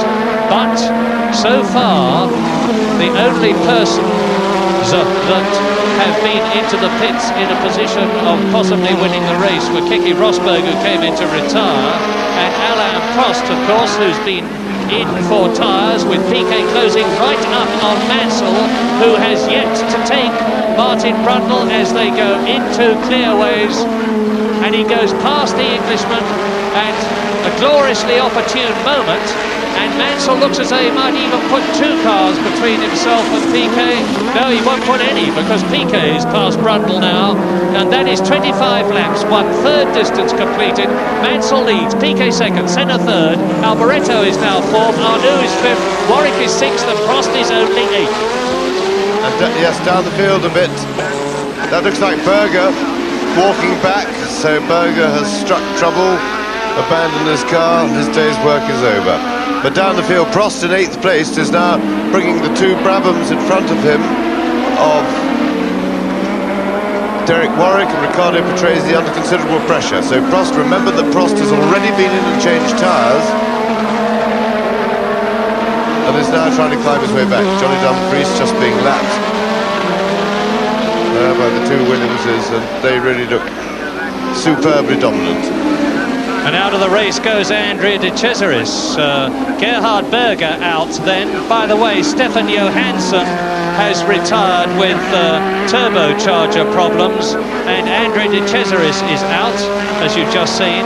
So that's Keke Rosberg out, Berger out, Stefan Johansson out, and De Cesaris out, and Nigel Mansell leading. And the lead now is rather more than visual. It's a sort of getting up to it, about a second. But there is a battle going on down the field between Derek Warwick, Patrese and Prost in 6th, 7th and 8th places, and here it is. Derek Warwick 6th in the new BT55, and Prost, with his tyre change completed, has not been lapped, and he won't be, but I don't think anyway, but he is the last person not to have been lapped, because Dumfries, who is 9th, has been. Yes, this is a worrying moment for Prost, because he really, having made his tyre stop, he desperately needs not to be held up by these two Brabhams. I suspect he can go quicker if he's on his own, but the difference isn't enough for him to be able to pass easily. And apart from that, they're involved in their own battle.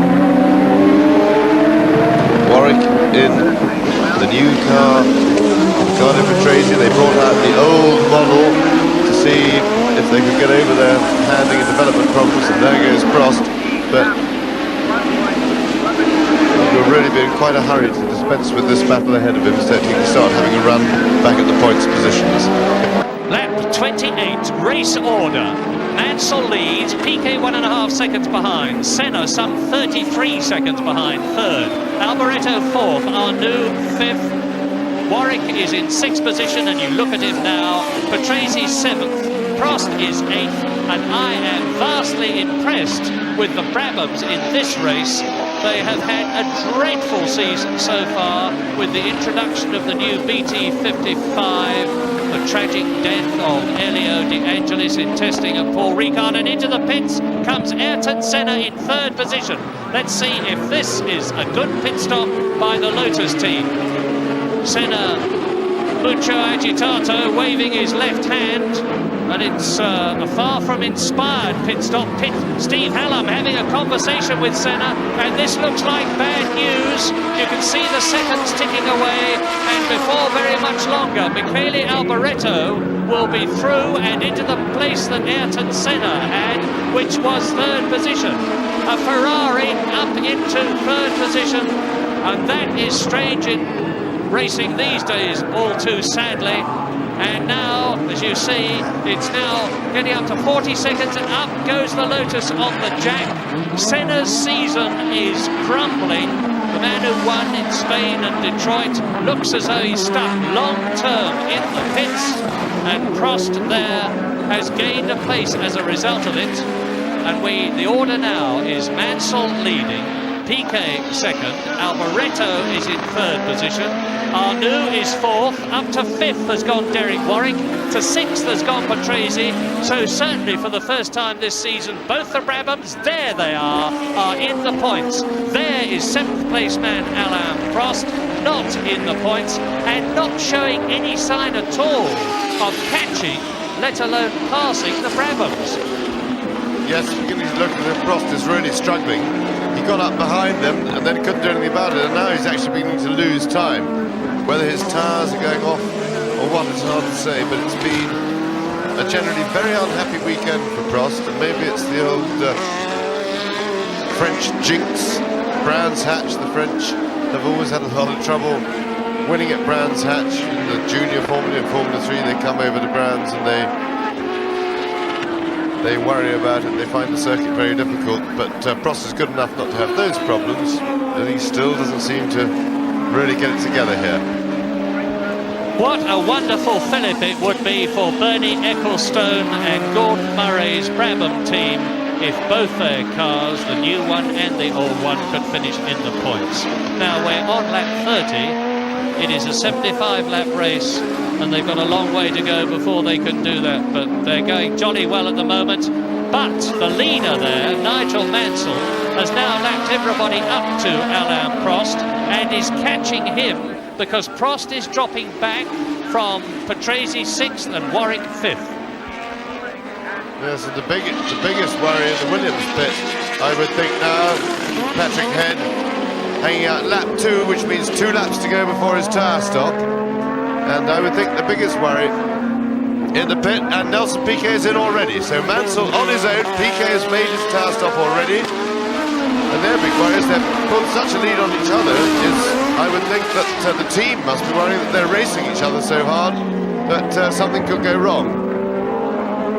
Well, Nelson Piquet in before Nigel Mansell, and that was the 30th lap completed, so there's some 50 laps to go. And of course they're doing those 50 laps on a lighter fuel load and should go the whole distance. The expectation was that it would be a one-tyre stop race. It has of course extended Nigel Mansell's lead, but you get a false impression as Piquet's had to stop for tyres. And there is the Union Jack on the come-in arrow. There's Patrick Head in the dark glasses in the background, and Nigel Mansell will see that arrow, and I'll tell you when he sees it. Now! And Nigel Mansell knows he's got to come into the pits to take on new tyres at the end of his 32nd lap. His teammate Piquet has already done so. Prost has already done so, but as of now, the order is Nigel Mansell is in the lead, and in second position is still Piquet because Alboreto was a long way behind him. There is Martin Brundle in the pits in the Tyrrell for tyres. Up go the hands, which indicates that I've finished my part of the job. And meantime, Nigel Mansell on his 32nd lap in the lead by some 19 seconds. He's getting himself psychologically prepared to turn off into the pit lane for, I expect, as he passes Riccardo Patrese, who is in 6th position, another lightning Williams pit stop of the order of 8 seconds, and we're going to watch every millisecond of it. Mansell into clearways, leading the race. There's a sporting chance that he'll get out of the pits still in the lead. Just a sporting chance, provided it's a really slick stop, and it is stop. Now, you watch Mansell, I'll watch down the pit lane and see who comes through next. What a super stop! Not quite as super as it has been at 9 seconds, but a jolly good one nevertheless. And Mansell goes out of the pit lane as Piquet comes up to it. And Mansell still leads. Piquet's changed tyres. There he is. Piquet going round clearways, and he sees his teammate in front of him, and the order is 1-2, and they both changed tyres. Yes, very important that for Nigel now, because he's on cold tyres, so he won't want to give it... he's got to feel his way around, so he's going to try and defend his position with Piquet, but Piquet, no, he held him back, and Nigel slammed the door there, and all the time he's doing that, the tyres are getting hotter. So Nigel Mansell holds his lead. He has to calm his teammate Nelson Piquet up. And Alboreto in the pits there, just finishing his tyre change. It's all go, go, go at Bрэnds-Hэтч, and Nigel Mansell is in inspired form. His tyres will virtually be at full racing temperature now, because they will have had those electrically heated blankets on them. And now, with all the extra thrust of 850 horsepower and the sideways forces, the carcass will have been working hard. The compound will be up to race temperature, and Piquet's going for it as they go down into the right-hander and paddock. And Mansell's absolutely on the racing line. There are no orders between these two. Piquet going through on the inside, but he's going to be blocked, and he has been. And Mansell holds the lead. Great stuff. Fantastic stuff. A little bit unlucky for Piquet there, that just as he'd found really a good attacking position, he got a slow car on his line. So Nelson on the hot tyres knows the track. He's had a chance to feel his way around and learn it, but with every corner that we do, Mansell of course is getting used to his tyres, and this really is an important showdown battle between the two Williams drivers. Piquet seeking to re-establish himself after, by his standards, a very, very mediocre season so far. Mansell absolutely on a high. Ayrton Senna retires from the British Grand-Prix, and that is a potential 9 points lost to him. Not that he ever showed any chance of getting them the way the Williams are going, but while you're in the race, you've got a chance of winning. So Mansell leads, Piquet second, Arnoux is in third place now after all this shuffling around, and then in fourth position it's Prost, in fifth position Derek Warwick in the Brabham, sixth is Michele Alboreto, who you saw come in for tyres, seventh and only just out of the points yet again in a wonderful first season of demonstrating how good he is, Johnny Dumfries, but he's very seldom had the opportunity to finish. 8th is Philippe Streff in the camera car, the Tyrrell.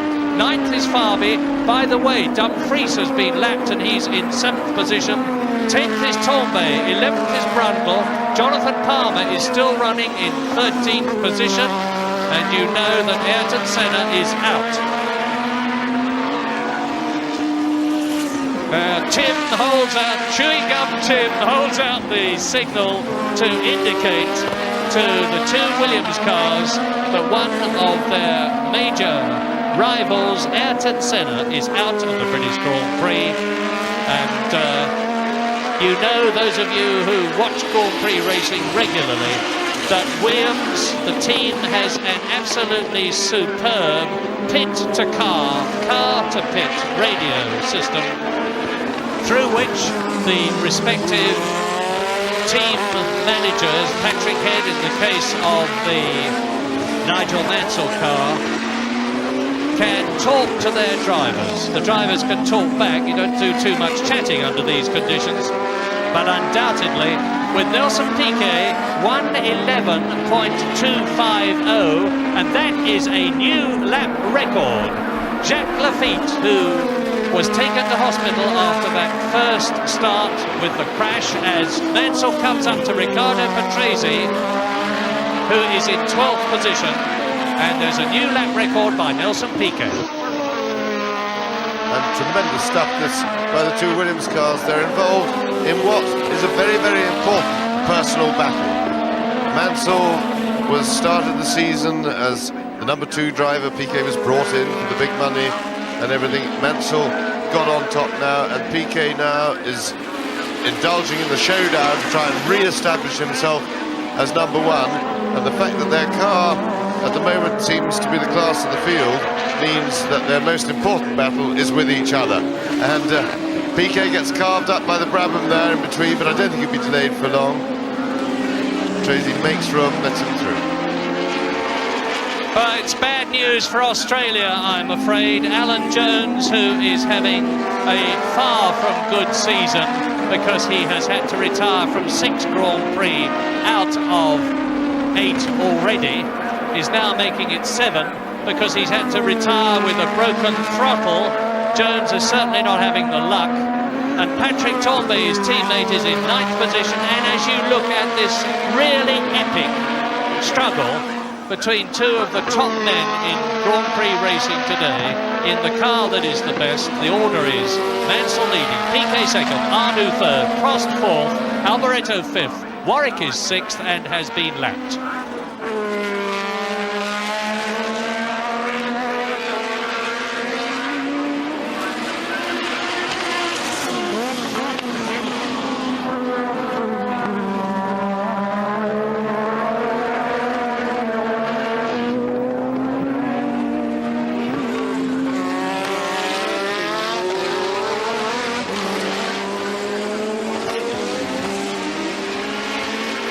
Almost exactly half distance because we are now on lap 38 and Dumfries is into the pits for tyres as Nelson Piquet closes the gap between himself and Nigel Mansell. Let us hope that these two do not push each other so hard that the cars give problems. I don't think that's likely. They've been immaculately put together. The Honda engine has shown itself not only to be very fuel efficient and tremendously powerful, but also, and importantly in this stage of the race, any race, very reliable as well. And as they exit Stirling's Bend and go down to Clearways for the 38th time in this 80-lap race, Nigel Mansell seems to have cracked it, because after having to struggle very hard when he came out on hot as opposed to very hot tyres to keep his teammate Nelson Piquet fairly behind him, he's now in a position where he's got a approximately 1.2 second gap, and unless Piquet has decided just to rest a while, seems strange to talk about resting at this speed because they're doing about 185, 190 miles an hour. but you can nevertheless rest by their standards, and Piquet may have decided to do so, and then, as Mansell did earlier on, attack. Arnoux, we haven't seen anything of Arnoux, but the Frenchman is in third place in his Pirelli shod Ligier with its Renault V6 engine. The man who finished fourth in Brazil has had 2 fifth places and a sixth, is seventh in the World Championship, and has come back to Grand Prix racing after having been out for all but one race last year, when he was ignominiously fired by the commendatore from the Ferrari team for reasons which have never actually been too clear to anybody, and which Arnoux hasn't exactly leant over backwards to explain. But Arnoux is third. He's up with Martin Brundle, who is now ninth, and ahead of Martin Brundle, eighth, is Patrick Tambay. I strongly suspect, Murray, that the reason Arnoux hasn't leant over backwards to explain is that nobody bothered to explain to him why it had happened in true Ferrari fashion. Could well be. I must admit, I'm struggling. But anyway, here is the French, and into the pits now. René Arnoux, there was 12 seconds between him and Alain Prost, who is fourth, which means to say, and here is Prost. As you look at Arnoux, I can tell you that Prost has passed him as the Frenchman there in the Ligier is stationary in the pit lane. Alain Prost is up into third position, and all is not yet lost for the World Championship leader. And Mansell comes through now to complete his 40th lap. Yes, very much race of consolidation for Prost. The Williams have clearly got the legs on the McLarens, and so Prost will be looking for points here, looking for a steady drive, careful finish. There he goes, just coming up to lap the Tyrrell. And I gather that Ayrton Senna was out of the race. He had gear linkage problems. And Prost, as I say, will be looking really for a steady result, and he looks as if he could well get third place out of this, which will be valuable points, keep him alive in the championship, but he must be worried about the form of the Williams team. The car seems to be better and better. Honda have really got their act together with the engine. They've definitely got more power than anybody else in the race. Yeah, Williams have already won 4 out of this year's 8 races. Piquet in Brazil, and then Mansell in Belgium, and Canada and France. And now here we are on the 9th, and Prost is now in third position, ahead of Strath there, who he has lapped. Strath is in 10th position, and I talked to you on lap 42 as you look at Alboreto, who is now in 4th place, and the order is Nigel Mansell leading, and Patrese goes into the right-hander and paddock, having blown his engine and parking his car. Patrese, there he is out of the race. What a pity. The BT54 Brabham has been brought out of an honourable retirement and has not lasted the race. And I'm beginning to wonder how many people there are left in it, or will be. But Mansell leads, Piquet second, Prost is third, Alboreto, there he is, the Ferrari driver, with 5 Grand Prix victories behind him. 2 on them in Ken Tyrrell's team is in 4th position. René Arnoux is 5th. Derek Warwick is 6th in the sole Brabham that is left. And Arnoux, who is 5th, has been lapped, of course, as has Warwick. And Teo Fabi, who is in 7th position. Patrick Tambay is in 8th position. Martin Brundle is 9th. Philippe Streff is in 10th position. Johnny Dumfries is 11th. Then Riccardo Patrese out of the race, which means to say that Palmer is now 13th, but has been lapped twice. Dumfries still getting his tyres up to the maximum race heat, although, as I've said before, they will have been heated up in the pits, is about to be caught and passed and lapped by Michele Alboreto.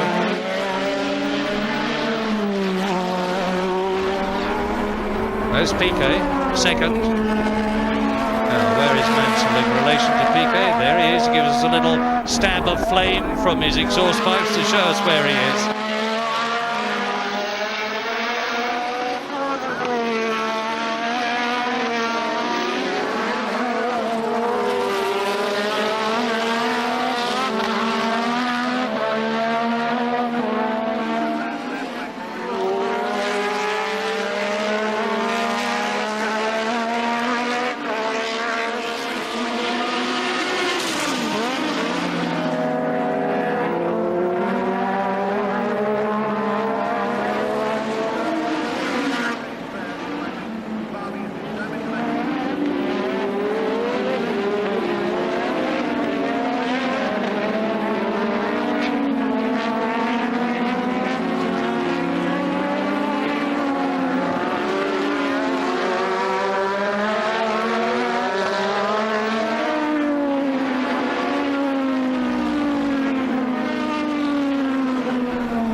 now.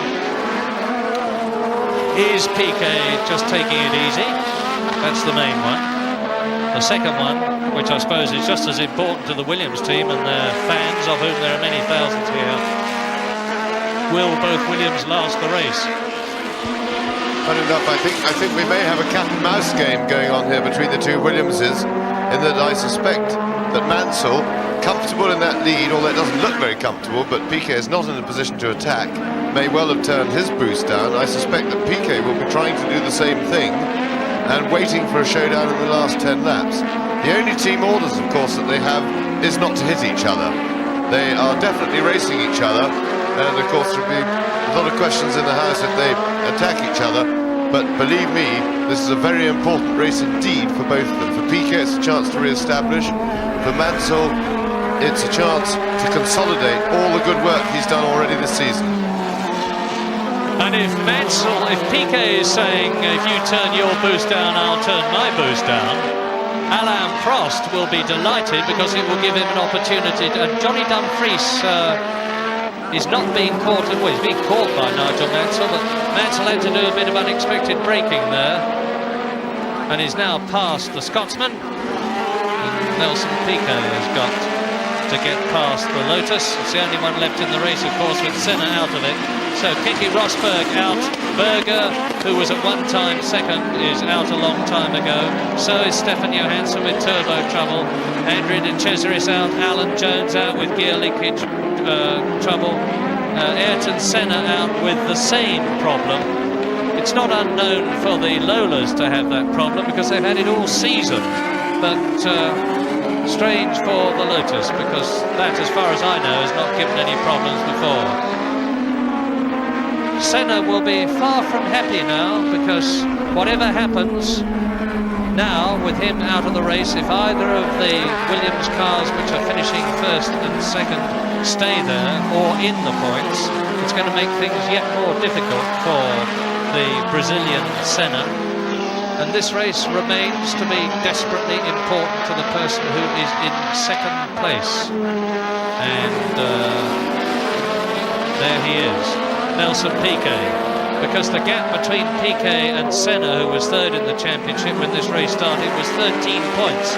And Piquet's closing that gap now. Yes, and behind them it's also very important for Alain Prost to maintain third place. He's some 13 seconds in front of Michele Alboreto. He's quite comfortable there, but he must collect those 4 points to stay in touch. The Williamses are too good for the McLaren here at Bрэnds-Hэтch, there's no doubt about that, but the boot may be on the other foot at other circuits later, but Prost must hold on. And you will have noticed that Michele Alboreto, who is fourth in the Ferrari, has now been lapped by both Mansell, the leader, there he is, coming up to lap Philippe Streff, and Nelson Piquet, who is in second place. And that is a sad comment on the lack of ability of the Ferrari team to match the top cars of McLaren and Williams and Lotus. And there is a sparkling lap record for Nigel Mansell. Nigel Mansell 1 minute 10.7. So he's pressing on. Piquet's doing the same thing. There's Piquet coming up to Streff.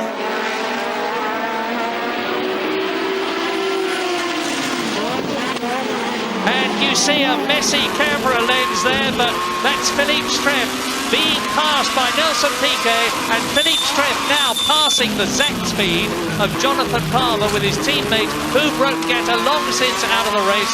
It may be a dirty ledge, but my goodness, it's an evocative shot, and it's a fabulous comment on modern technology that you can actually travel with the race drivers.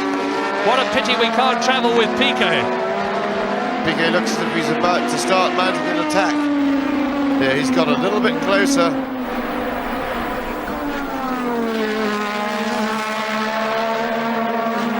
Although I have to say, I think if I was in Piquet's situation now, I would still keep resting, as we put it, although he's not resting. What he's doing is turning the boost down, conserving fuel, letting the engine rest a bit, and working very hard around the corners.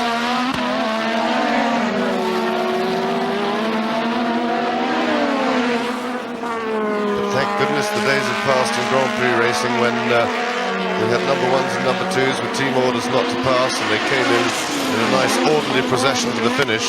But believe me, these two are racing very seriously. Just a second between them. It doesn't seem long, but it takes a lot of catching up when you've got somebody as good as Nigel Mansell in front of you. And just to underline how successful the Englishman has been since he won, the yellow flag out there, so there's trouble ahead. One of the Benettons has pulled out. Well, it must be Teo Fabi who's out of the race because, of course, Berger went out some time ago. There is Fabi's car. And I was telling you, just to underline the class of the man you're looking at, Nigel Mansell, since he won here at Bрэnds-Hэтch in the European Grand Prix last year, he has scored more World Championship points and a lot more World Championship points than anybody. He has scored 56. His nearest rival is Alain Prost with 46, and then Ayrton Senna with 42. And at the rate he's going now, of course, it's going to be an even more dramatic difference if he stays where he is at the end of this British Grand Prix. He's on lap 49 now. The FW for Frank Williams, 11. That is the 11th of these cars that Frank Williams and his co-director Patrick Head have produced between them. 1 minute 10.345. So Nigel must either be a bit worried or supremely confident. I suspect it's the latter. And 133.775 miles an hour is some 2.2 miles an hour faster than Jacques Lafitte's record in the late Ligier, which was put up last year. And I was talking about Patrick Head, who's designed the Williams cars, all of them. The one that Alan Jones won the World Championship in, the one that Keke Rosberg won the World Championship in. Williams, of course, have won the Constructors' Championship, and this is another supremely successful design. And at this rate, the two Williamses are going to lap the entire field. Alain Prost is very nearly a minute behind them in third place. And they're only taking 1 minute 10 and a bit seconds to get round. And believe me, they are racing hard. Mansell is lowering the lap record lap after lap, but Piquet's matching him every inch of the way, and Piquet looks very comfortable behind him.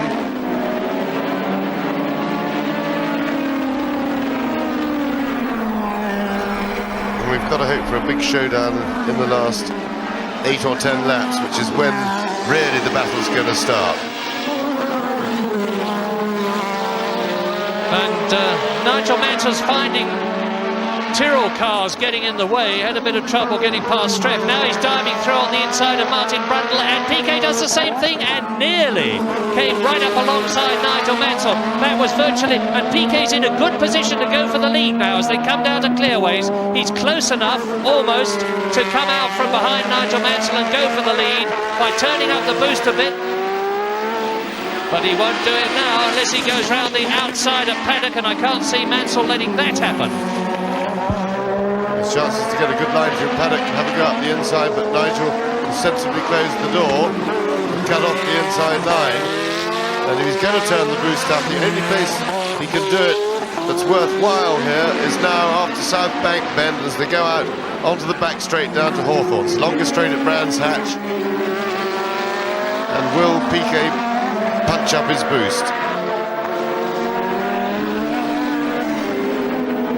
And it looks as if he hasn't. And there's the McLaren pit. They are ready for Prost to come in, possibly again. And that's very significant because Prost came in on lap 18 and was only expecting before this race began to make one pit stop for tyres. And here he is. Let's see how long this one takes. Don't worry, we'll keep you posted about Mansell and Piquet battling for the lead as Alain Prost, to get out of the way to the photographer, thank you very much, takes his second set of tyres on, and that is a, well, reasonable stop not good enough for Alain Prost, I think. 11 seconds compared with the 8 seconds or so that the Williams team have been doing. There is the Williams team. This is lap 52 in this 80-lap race, and an enthralling battle. Mansell leads, Piquet second. And the newfound confidence that Nigel Mansell has had with his recent successes is really showing here. He's under a lot of pressure. Piquet is absolutely filling his mirrors. He's right behind him, and that is quite a difficult situation in which to drive, but Mansell is showing a lot of confidence. He's driving very smoothly. He's not being ruffled. He's not making any mistakes. And if Piquet is going to win this race, he's going to have to attack Mansell and wrest it from him. Yes, and I owe you all an apology. I seem to have a fixation that this is an 80-lap race. It's a 75-lap race. And there goes Mansell across the line to complete his 51st. Coming up to the Ferrari. No, coming up to Patrick Tombé's Lola Ford. And Tombé is in 7th position. Now watch Piquet go past the Frenchman, Patrick Tombé. Patrick Tombé, the ex-Ferrari driver. In fact, Patrick Tombé, the ex-everything driver virtually, because he's driven for Renault, for Ferrari, for Ligier, for Theodore, for McLaren and for Ensign. A very experienced chap.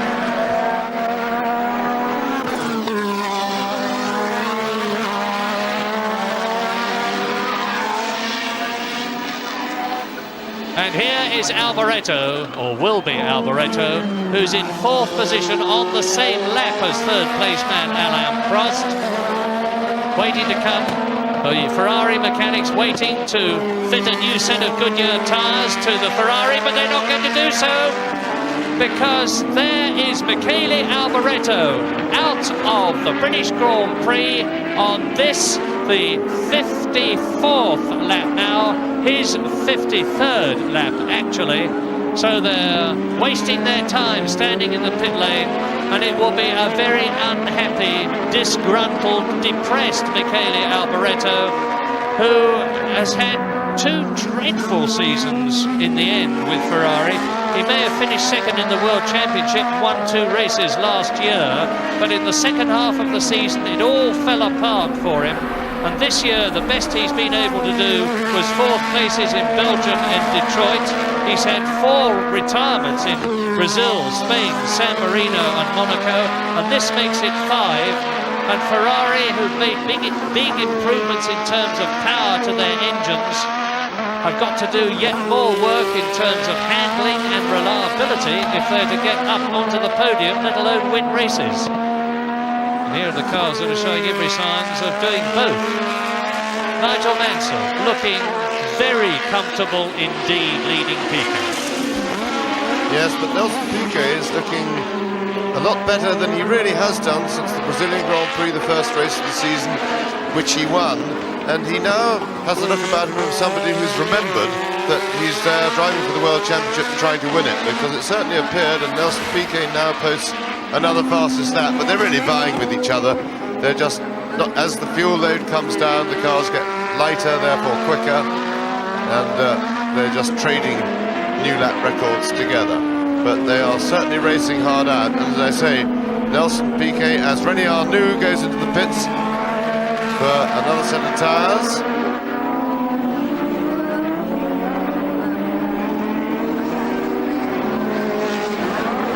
Looked almost casual, that pit stop, but it was still pretty quick. But Piquet at least looks as if he's remembered that he's driving for the World Championship. He's had some personal problems this year with his private life, and he seems to have allowed that to come into the cockpit with him, and has been consequently listless in his driving, but at last the spark seems to be at least flickering. And there's a spark blazing in the cockpit of Derek Warwick's Brabham, because with Arnoux having gone into the pits for a new set of Pirellis, as he came out of the pits, Derek Warwick scorched past in his Brabham to take 4th position. And the race order now on lap 56 is Mansell leading. There's Derek Warwick, and behind him you'll soon see René Arnoux, or you should do in the Ligier. There is the Frenchman in now 5th position, ahead of both of them. Mansell leading, Piquet 2nd, only about 1.5 seconds between them. Out goes the Minardi there. Prost still in 3rd position but has been lapped. Warwick 4th, Arnoux 5th, Tombay in the points and showing every sign of staying there, in which case it would be the first World Championship point for Carl Haas's Lola Ford team. Martin Brundle is so near to the World Championship points as he has been so many times in the past. He's only been in them once this year, and that was in Brazil, but he's had 2 8th places.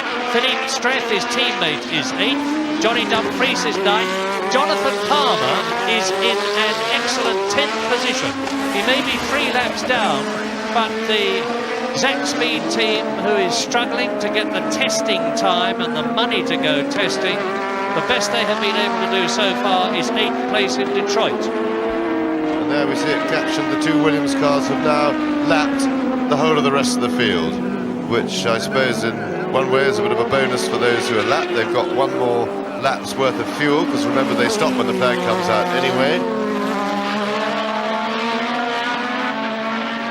Just Nigel a little bit held up by the Zack Speed there, and he'll find his way around, but it's been spotted, and it gives Nelson a chance to get much closer again. And when the back markers come into play, they always hurt the car in front if you're battling, because he's the only person who can lose anything, and it gives the car behind very often a chance to attack.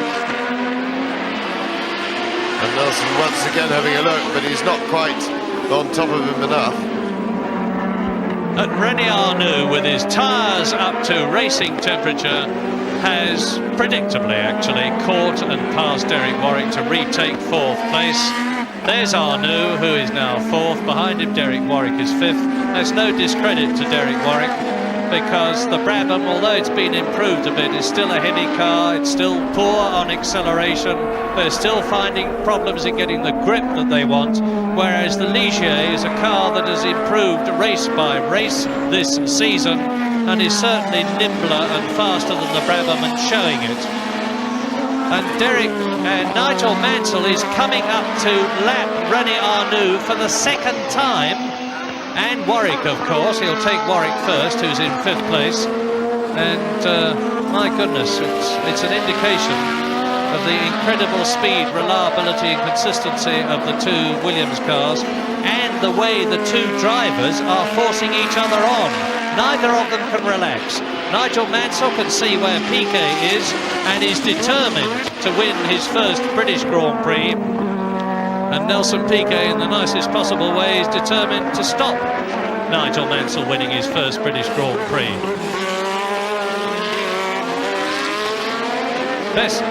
Nelson Piquet was 4th in 1985 in the British Grand Prix last year. So, past Warwick, 5th position for the 2nd time goes Nigel Mansell. Now let's see how Piquet copes with the Brabham. There's the answer. Up to Hawthorns, 5th gear, about 150 miles an hour. Now down the Derek Minter Straight, 6th gear, 6 gears for this race anyway.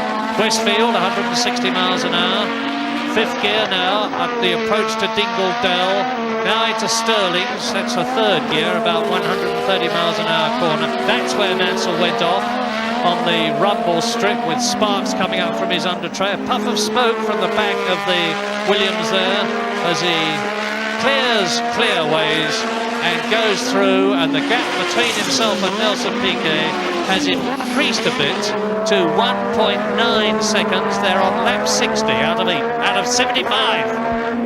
And that puff of smoke could be significant, because when they turn the boost up with the engine, they run the mixture a lot richer. You get a certain amount of black smoke, and it certainly looks as if Mansell is making a bid to get away.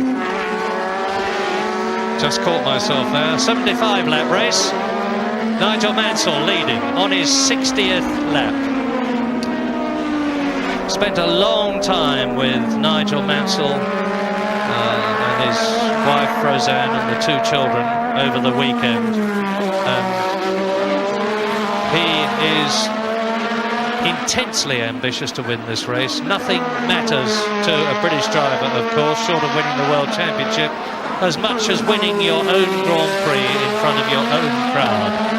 And you've all seen the publicity that Nigel Mansell has had since the cars and the drivers got into gear, as it were, on last Thursday for the British Grand Prix.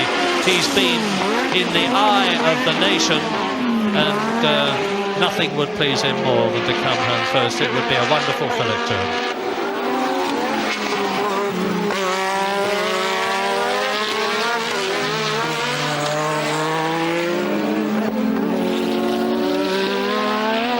And Martin Brundle, I said a few moments ago, was showing signs of getting into the World Championship points again, having been so close to them. And well, he's done it, because it's Mansell, Piquet, Prost, first, second and third.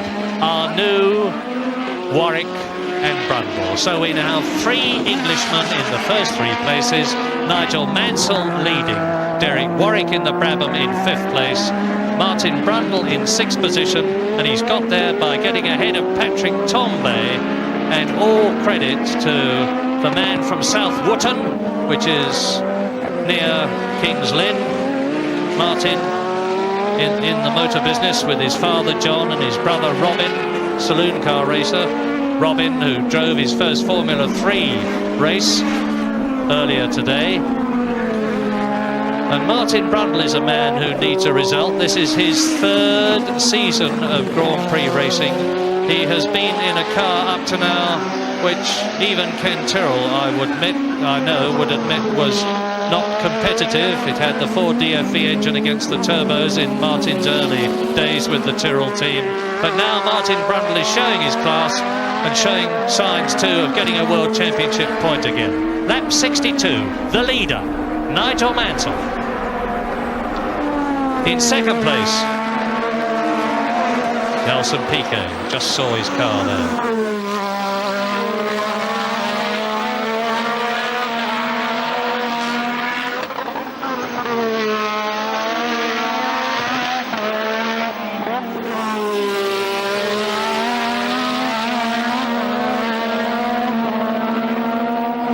Under the bridge, into clearways.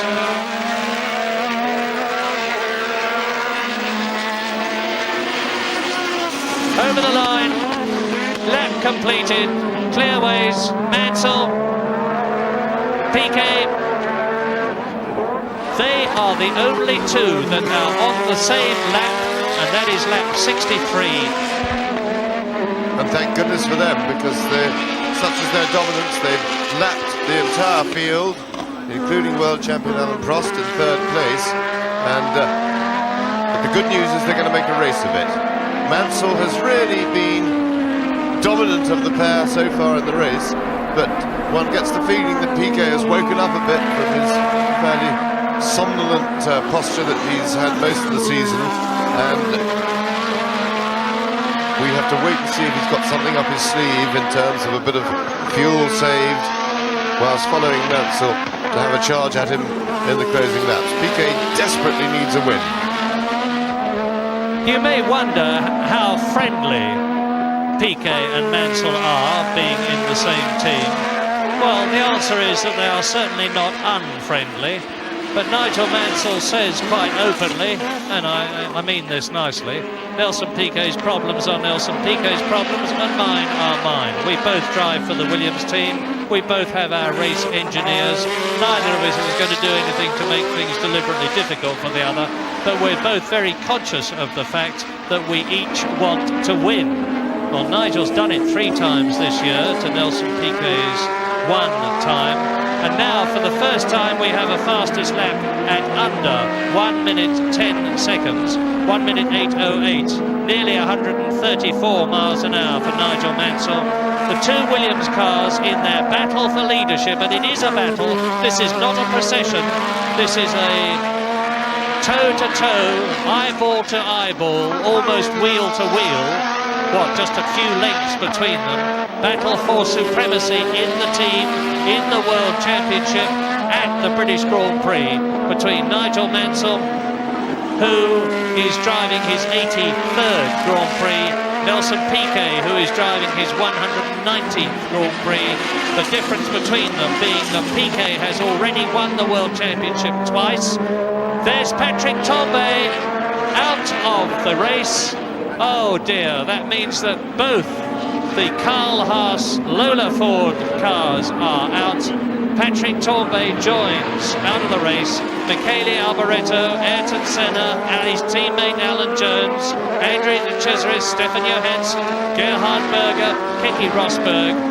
And to those of you who are saying, with all the money and the technology that I understand is poured into Formula One Grand Prix racing, the best brains, the best facilities, the best equipment, the highest standards, why is it that so few of them go the full distance or even finish the race?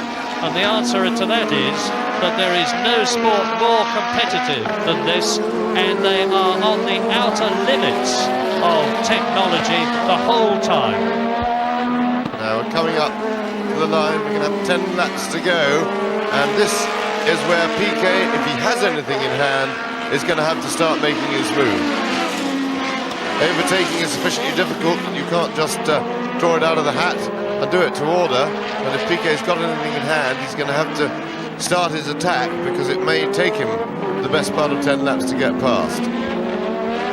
The gap has increased a little, 1.36 seconds it was now. It's now 1.54.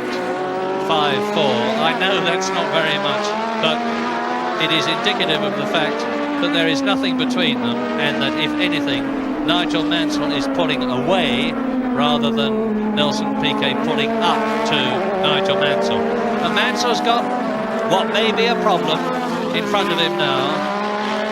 He's got to lap cars, but there is Thierry Boutsen, there is Philippe Streff. I said earlier on, now this is a potentially difficult situation because Nigel's up with two cars, and that was what made him go off at that point.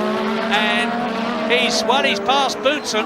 He knows this is a problem, of course, and Streff is going to move over. Is he? Yes, he does. Nigel Mansell goes through. Meantime, Nelson Piquet is ahead of Boutsen going into clearways. He's got to get ahead of Streff. I'll give you the gap as they go up Halewood Hill, and as Piquet goes through, the gap has surprisingly, if anything, come down. So that means that Piquet was marginally better getting through that bit of traffic than Mansell was, and as they go round Surtees, the gap is now down from what was 1.5 seconds to just a whisker over 1 second on lap 67, 75 lap race. Problem for Piquet, of course, is that the closer he gets to Mansell, the less efficient the grip becomes on his car, because he's going through the hole in the air that's made by Mansell's car. He has to follow the same line, and of course his wings don't work so well. So the advantage is definitely with the man in front, unlike horse racing, athletics and various other sports. The onus is on the guy behind to find his way around, and Piquet, whilst he's been able to track Mansell all the way, looks to be struggling to find any way of getting past him. 7 laps to go, including the lap that they are on. And such is the intensity of this enthralling, gripping struggle for the lead that we're looking at Mansell and Piquet. I will tell you that Alain Prost is still going strong, albeit a lap behind, on his way to 4 World Championship points, which he desperately needs, because he's about to lose the World Championship lead to Nigel Mansell if everybody retains their present positions. Prost is 3rd, 1 lap behind. Arnoux is 4th, 2 laps behind. Warwick is 5th, 2 laps behind. Martin Martin Brundle is still in the points, 2 laps behind.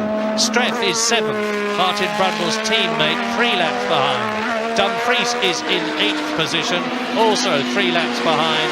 The gap between Mansell and Piquet is 1.3 seconds. They are on their 69th lap. Mansell is controlling the race from the front. Unless Piquet has got something substantial in reserve or is prepared to throw caution to the winds in terms of boost, Mansell is in a commanding position. And again, Mansell breaks the lap record, 109.7. Marvellously consistent, superb driving. We've said it before, it merits saying again, but Nigel Mansell, since he joined the Williams team, is a different man. It took him 72 Grand Prix to get to his first victory. Now he is on his way, the Englishman, to his 6th victory since and including the European Grand Prix at Bрэnds-Hэтch, when was it? Last October. An incredible performance. The highest point scorer of all since that race, increasing his dominance over the rest of the field. There is Alessandro Nannini walking in. Mansell has increased the gap now to 1.5 seconds. I was talking about fuel and Piquet perhaps throwing caution to the winds. He will be able to take a considered judgment on that, of course, because not only does he have a fuel consumption meter in front of him, which tells him to half a litre how much fuel he's got out of the 195 litres that he started the race with, and that is the mandatory fuel allowance, but also his race engineer at the pits will know exactly what the situation is and will be able to give him advice on the pit-to-car radio as Mansell passes Palmer in the Zach speed. Palmer in 9th position, looking good for a finish. He's a lot slower, and you can see how much slower, but Palmer is looking good for a finish, and that would only be his, what, 2nd, I think, of the season. Were he able to? No, he's had 3 finishes.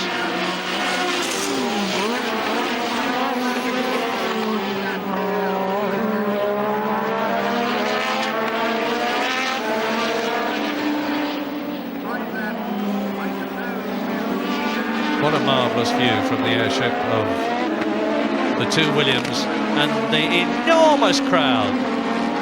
Fantastic crowd, biggest of all time at Bрэnds-Hэтch, biggest ever at a Grand Prix, I'm sure, anywhere. A marvellous reward for all the work that John Webb and his very able team have done to put this Grand Prix on the road, quite literally. And Nigel Mansell and Piquet, well ahead of the rest. In fact, they have lapped everybody. And what a tragedy it is that future British Grand Prix at Bрэnds-Hэтch are under threat on what apparently is a personal whim rather than through any reasoning. Bрэnds-Hэтch, our premier Grand Prix circuit, has all the atmosphere. Silverstone is certainly a marvellous circuit, but it doesn't have the atmosphere that Bрэnds-Hэтch. It isn't the challenge to the drivers that Bрэnds-Hэтch is, and certainly it will be a very sad loss if Bрэnds-Hэтch does not host British Grand Prix here in the future. Sad to everybody except possibly Bernie Ecclestone. And here is the good news for British enthusiasts, those that are not here. Nigel Mansell is increasing his lead. I don't know if Nelson Piquet has mentally decided to give the Englishman best, but the gap is up to 2.6 seconds on this, the 72nd lap out of 75. And again, Mansell is coming up to lap Martin Brundle, who is still in 6th place, and he's passed and away. And it looks to me as if Nigel Mansell has done the job best. Piquet in the background just coming to picture there, but falling away. It looks as if Nigel Mansell has conserved his fuel better, has been able to just turn up the power a little bit, and now he's heading the sprint for home from the front. Mansell's form has been absolutely wonderful over the last few races. He's a completely different man to the man who started this season even, let alone the man who won 2 races at the end of last year. And he's driving with just great control at the moment, great calm control. He seems to be able to read the race well. And certainly he's now trying to stretch away to the flag. And I remind you, just give up hell, Nigel, it says. That's just what he's doing. Well, can I remind you that Nigel Mansell, due to the fact that in his own words something exploded in the back of the Williams in which he first started the British Grand Prix this afternoon before the race was stopped due to that sad accident to Jacques Lafitte, is actually driving the spare car which was originally set up for Nelson Piquet, and they have very dissimilar settings in terms of pedals, seat, windscreen and so on. For instance, they have a different depth of windscreen in order to accommodate their different aerodynamic requirements, and the gap now is 2.89, nearly 3 seconds. Mansell has nearly doubled the lead. He is on his penultimate lap. That is lap 74 out of 75 in this, the Shell Oil's British Grand Prix of 1986. And if he wins, and he's not got very long to go now, it will be an amazing 4 victories in the last 5 Grand Prix. Now, I haven't got that sort of statistic in my head, but it's a very, very long time since anybody was as successful as that. And if it happens, and I'm deliberately being cautious until I see Mansell take the checkered flag, he will add 9 points to the 38 that he already has to give him 47 points. And Senna, of course, who was in 3rd position, is now out of the race. Alain Prost, the current championship leader, and hello, the Williams pit are getting ready with the flags. Alain Prost is on his way to 4 points as Nigel Mansell starts what looks like being his victorious last lap. Yes, and a fabulous drive by Nigel Mansell. He kept it well under control, played it tight for most of the race, didn't get ruffled by double world champion Nelson Piquet sitting on his tail, and managed to conserve his fuel. He was sensible, didn't push it when he didn't have to, and in the last few laps he showed who's boss, and this really is tremendous form by Mansell. He now looks like favourite to win the World Championship, and certainly we in Britain all hope that he does. But he saved it up the last 5 laps. He's just gone away and he's really destroyed Piquet. Piquet must be wondering what he's got to do to deal with this man who's on such a high at the moment. And you see the flags and the handkerchiefs and the hands waving as Nigel Mansell on his way to win the British Grand Prix and to take the lead in the 1986 World Championship. Exits the last corner, crosses the line, and Mansell is the winner. Great stuff, wonderful drive, a magnificent drive in the spare car.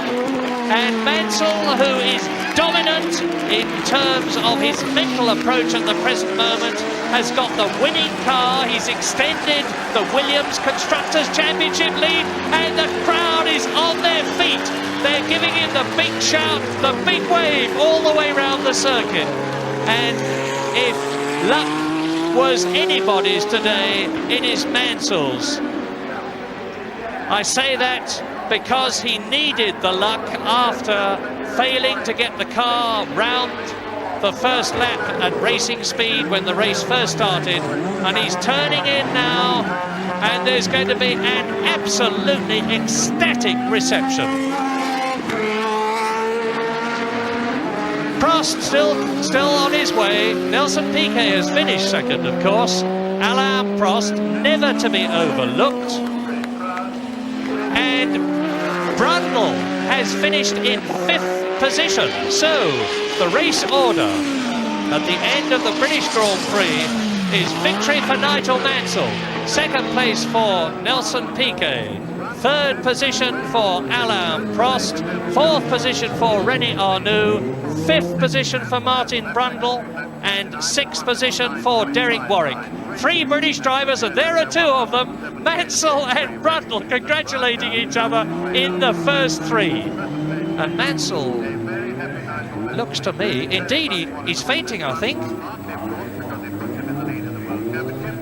This is the way he was at Dallas, you remember, when he pushed in the Lotus, but Mansell's had a very hard race and he looks a bit groggy. Yes, it is terribly hard physically. He's very tired indeed, but I don't think he'll mind too much about that. I think he should just be very happy and very proud of an excellent drive.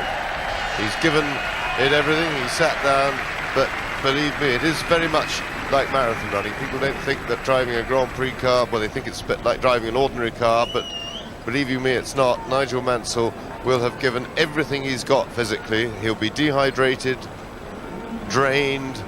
He will have lost something like 7 or 8 pounds in weight during the race through the loss of liquid, and he jolly well deserves a set. So we're putting some liquid back, and there we go, starts to revive it. But a very, very tired Nigel Mansell and a very happy one. He's really overcome with emotion now. And a correction on the 6th place I gave you at the end of the magnificent British Grand Prix for Williams and for Britain. Nigel Mansell the winner, Nelson Piquet 2nd, Alain Prost 3rd, René Arnoux 4th, Martin Brundle 5th, and his teammate Philippe Streff 6th. And the World Championship positions then are that Nigel Mansell now leads for the first time in his career with 47 points. Down to 2nd goes Alain Prost with 43. In 3rd position, Ayrton Senna, and it's an exhausted Nigel Mansell. Well done! The crowd is roaring its approval. I have never heard anything like this since they gave vent to their rage when James Hunt was going to be disallowed from starting. I think this, James, even beats that. Yes, it's a wonderfully emotional moment. Nigel was all naked and exhausted just before, but he found the strength to raise his arms to acknowledge the applause of a totally enthusiastic crowd, and it evokes little stirrings of very emotional memories for me, and it's 10 years ago this weekend. So Mansell wins for Britain and himself, and he's now en route to attack the World Championship. And you saw Nelson Piquet making the dash for the rostrum there. Well, to the victor, the laurels and the glory, and Roseanne and Leo. I'm almost overcome with emotion myself. Peter Cooper of the RAC greeting him home, his wife Roseanne carrying little Leo, and Chloe, his daughter, will doubtless be down there somewhere protected from the crowd. Well, the Mansells have fought for this. They actually at one time sold their house, and in order to enable Nigel to go racing, and in those days Roseanne brought the bread and butter in, because Roseanne was working to support Nigel Mansell's racing career. Nigel has broken his back, he's broken his neck, he's fought back from adversity. He is now #1 in the World Championship, and just listen to the crowd.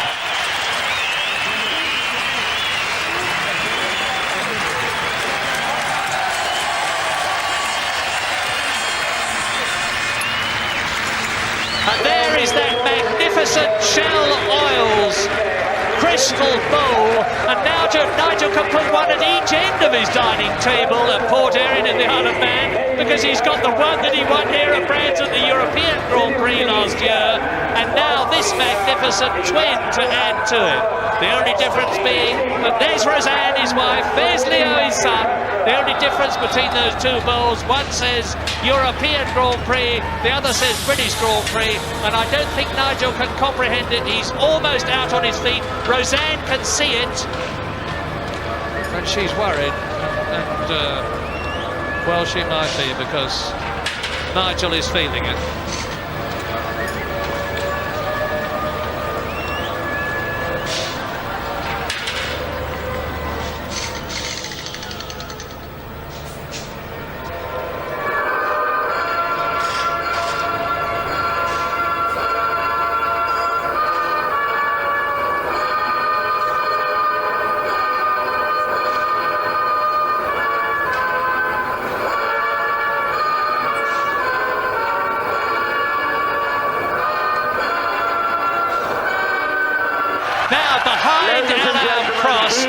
The woman is Ginny Williams. You'll just see her in a minute, I expect. Frank Williams' wife. And what a wonderful homecoming to Grand Prix racing for Frank Williams. There's Ginny. To see Nigel Mansell win and take the World Championship leadership. To see Nelson, there's Ginny Williams. And Patrick Head, the designer of the winning Williams car, who has talked Nigel Mansell to victory, as well as Nigel Mansell driving, of course. Oh, what a day. And what a wonderful present for Frank Williams in his fight to recovery from his road accident. He's always been a great British patriot. And there is Ginny holding up the trophy. And to see his cars finish 1-2 in his home Grand Prix with a British driver winning in the form of Nigel Mansell must be the maximum fillip that Frank can possibly have on his recovery. Nigel giving a hand himself, as something the public address announcer has said, but there's Brian Jones on the left making the speech. I don't think it's a great pity that Nigel can't enjoy this supreme moment as much as he would like, because he's dehydrated, I think. But Nelson Piquet, in spite of finishing second, understandably doesn't look best pleased. It's now 4-1 in terms of victories in Nigel Mansell's favour. Now, as the traditional champagne spraying happens, I say again, this has been Nigel Mansell's day. This has been Williams's day, with Nigel Mansell winning, Nelson Piquet second, Williams extending their lead in the Constructors' Championship, and Nigel Mansell leading the World Championship.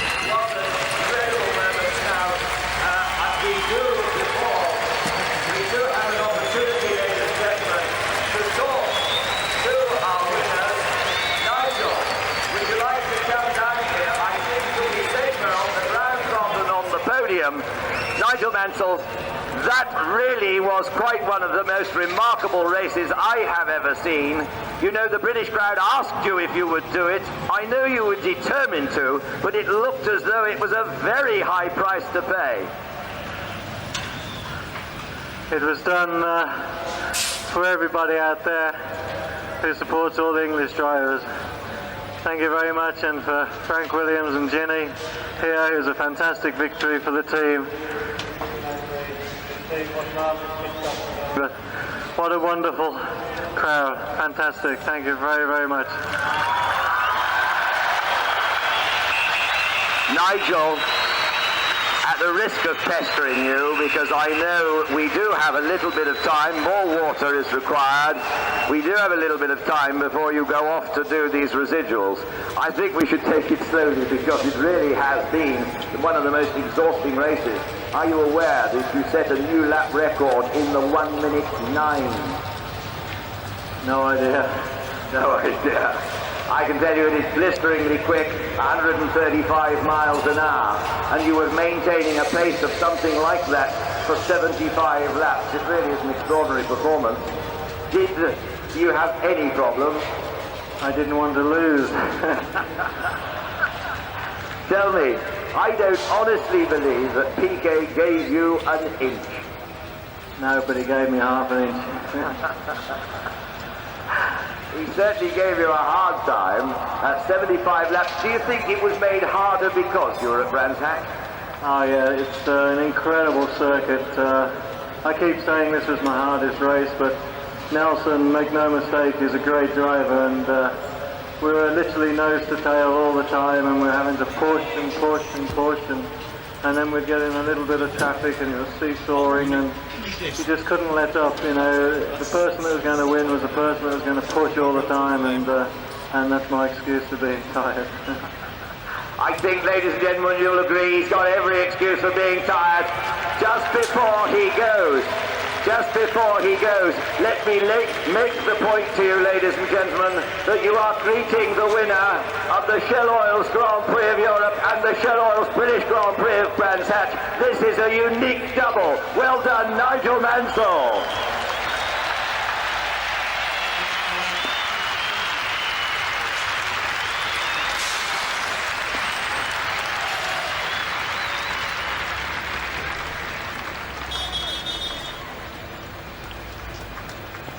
Well, ladies and gentlemen, the drivers now are going off to do the television residuals, as they're called, and you know, I felt that it was hard to keep Nigel to the class after such an exhausting race. Have you enjoyed yourself, ladies and gentlemen? What we were waiting for, we waited for 55 minutes for the restart of that race, and it really was incredible.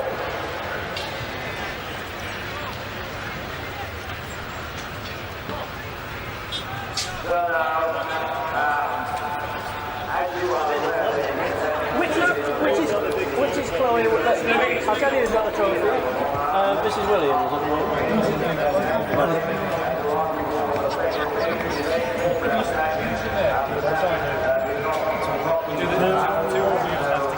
Good, we're not. But this is the grandson first.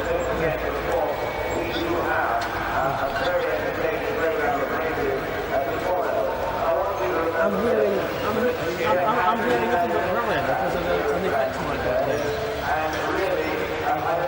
Yes. I'd rather do now. No, but I'll have to okay? Yes.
Nigel Mansell, I've seen many emotional scenes at Bрэnds-Hэтch, but never like today. How do you feel? A little tired. What about this reception you've just received? Well, last year was truly magnificent, but they've surpassed that already. They're just incredible, they really are. But, you know, they started 4 laps before the end and they were the longest 4 laps of my life. Nigel, it's an incredible day. If an author had written this into a plot, the home hero, all the pressure you had, second on the grid, the first start of a race, your car wasn't very good, was it? I mean, let's face it, what would have happened if there hadn't been the incident? Well, I'm very, very sorry that there was an incident because someone got hurt, but obviously I'm very pleased for England and especially myself. Nigel, you were driving a spare car, which is Nelson's spare car, which of course is not really suited to you. How do you account for this unbelievable performance? I always said if it was going to be, it will be, and I must thank Nelson very much because it's through Nelson's efforts that the car was as quick as it was because he set it up, and as you can see, he set it up very, very well indeed. Nigel, when you won the first race here only 9 months ago, we said, what about a British World Champion? You said, it's on the cards. Now here you are with, 4 wins out of 5 races, you're now leading the World Championship. How does it feel? Haven't thought about it yet. I don't know how it feels at the moment. I'm gathering my thoughts now. I'm just pleased that we went the distance, obviously won the race, but it's a bit too early for everything to sink in yet, and I'll just wait. We had Frank Williams back at this race, as you know, on Friday and Saturday. He's now seen on the television the 2 drivers finishing first and second, and a British driver winning the British Grand-Pri here at Bрэnds-Hэтch for the first time since Jim Clark. Have you got a message for Frank? Yeah, just truly magnificent. I mean, the little problems we had, Frank, and I mean the team, I think the pit stops for both Nelson and I must have been of equal timing, and I know how quick mine was because when I came out I was just in front of Nelson. Very, very good indeed. Fantastic, Frank. Nigel, I think we should hand you back to your public. I've never seen a bigger crowd at Bрэnds-Hэтch. I've never seen a happier crowd at Bрэnds-Hэтch. Here's hoping you'd go all the way this season, with apologies to Nelson. Well, we'll just take every race as it comes, and if it's meant to be, then it will happen. Nigel, thanks, and thanks for a great day to both the Williams drivers and to the Williams team and to this amazing crowd.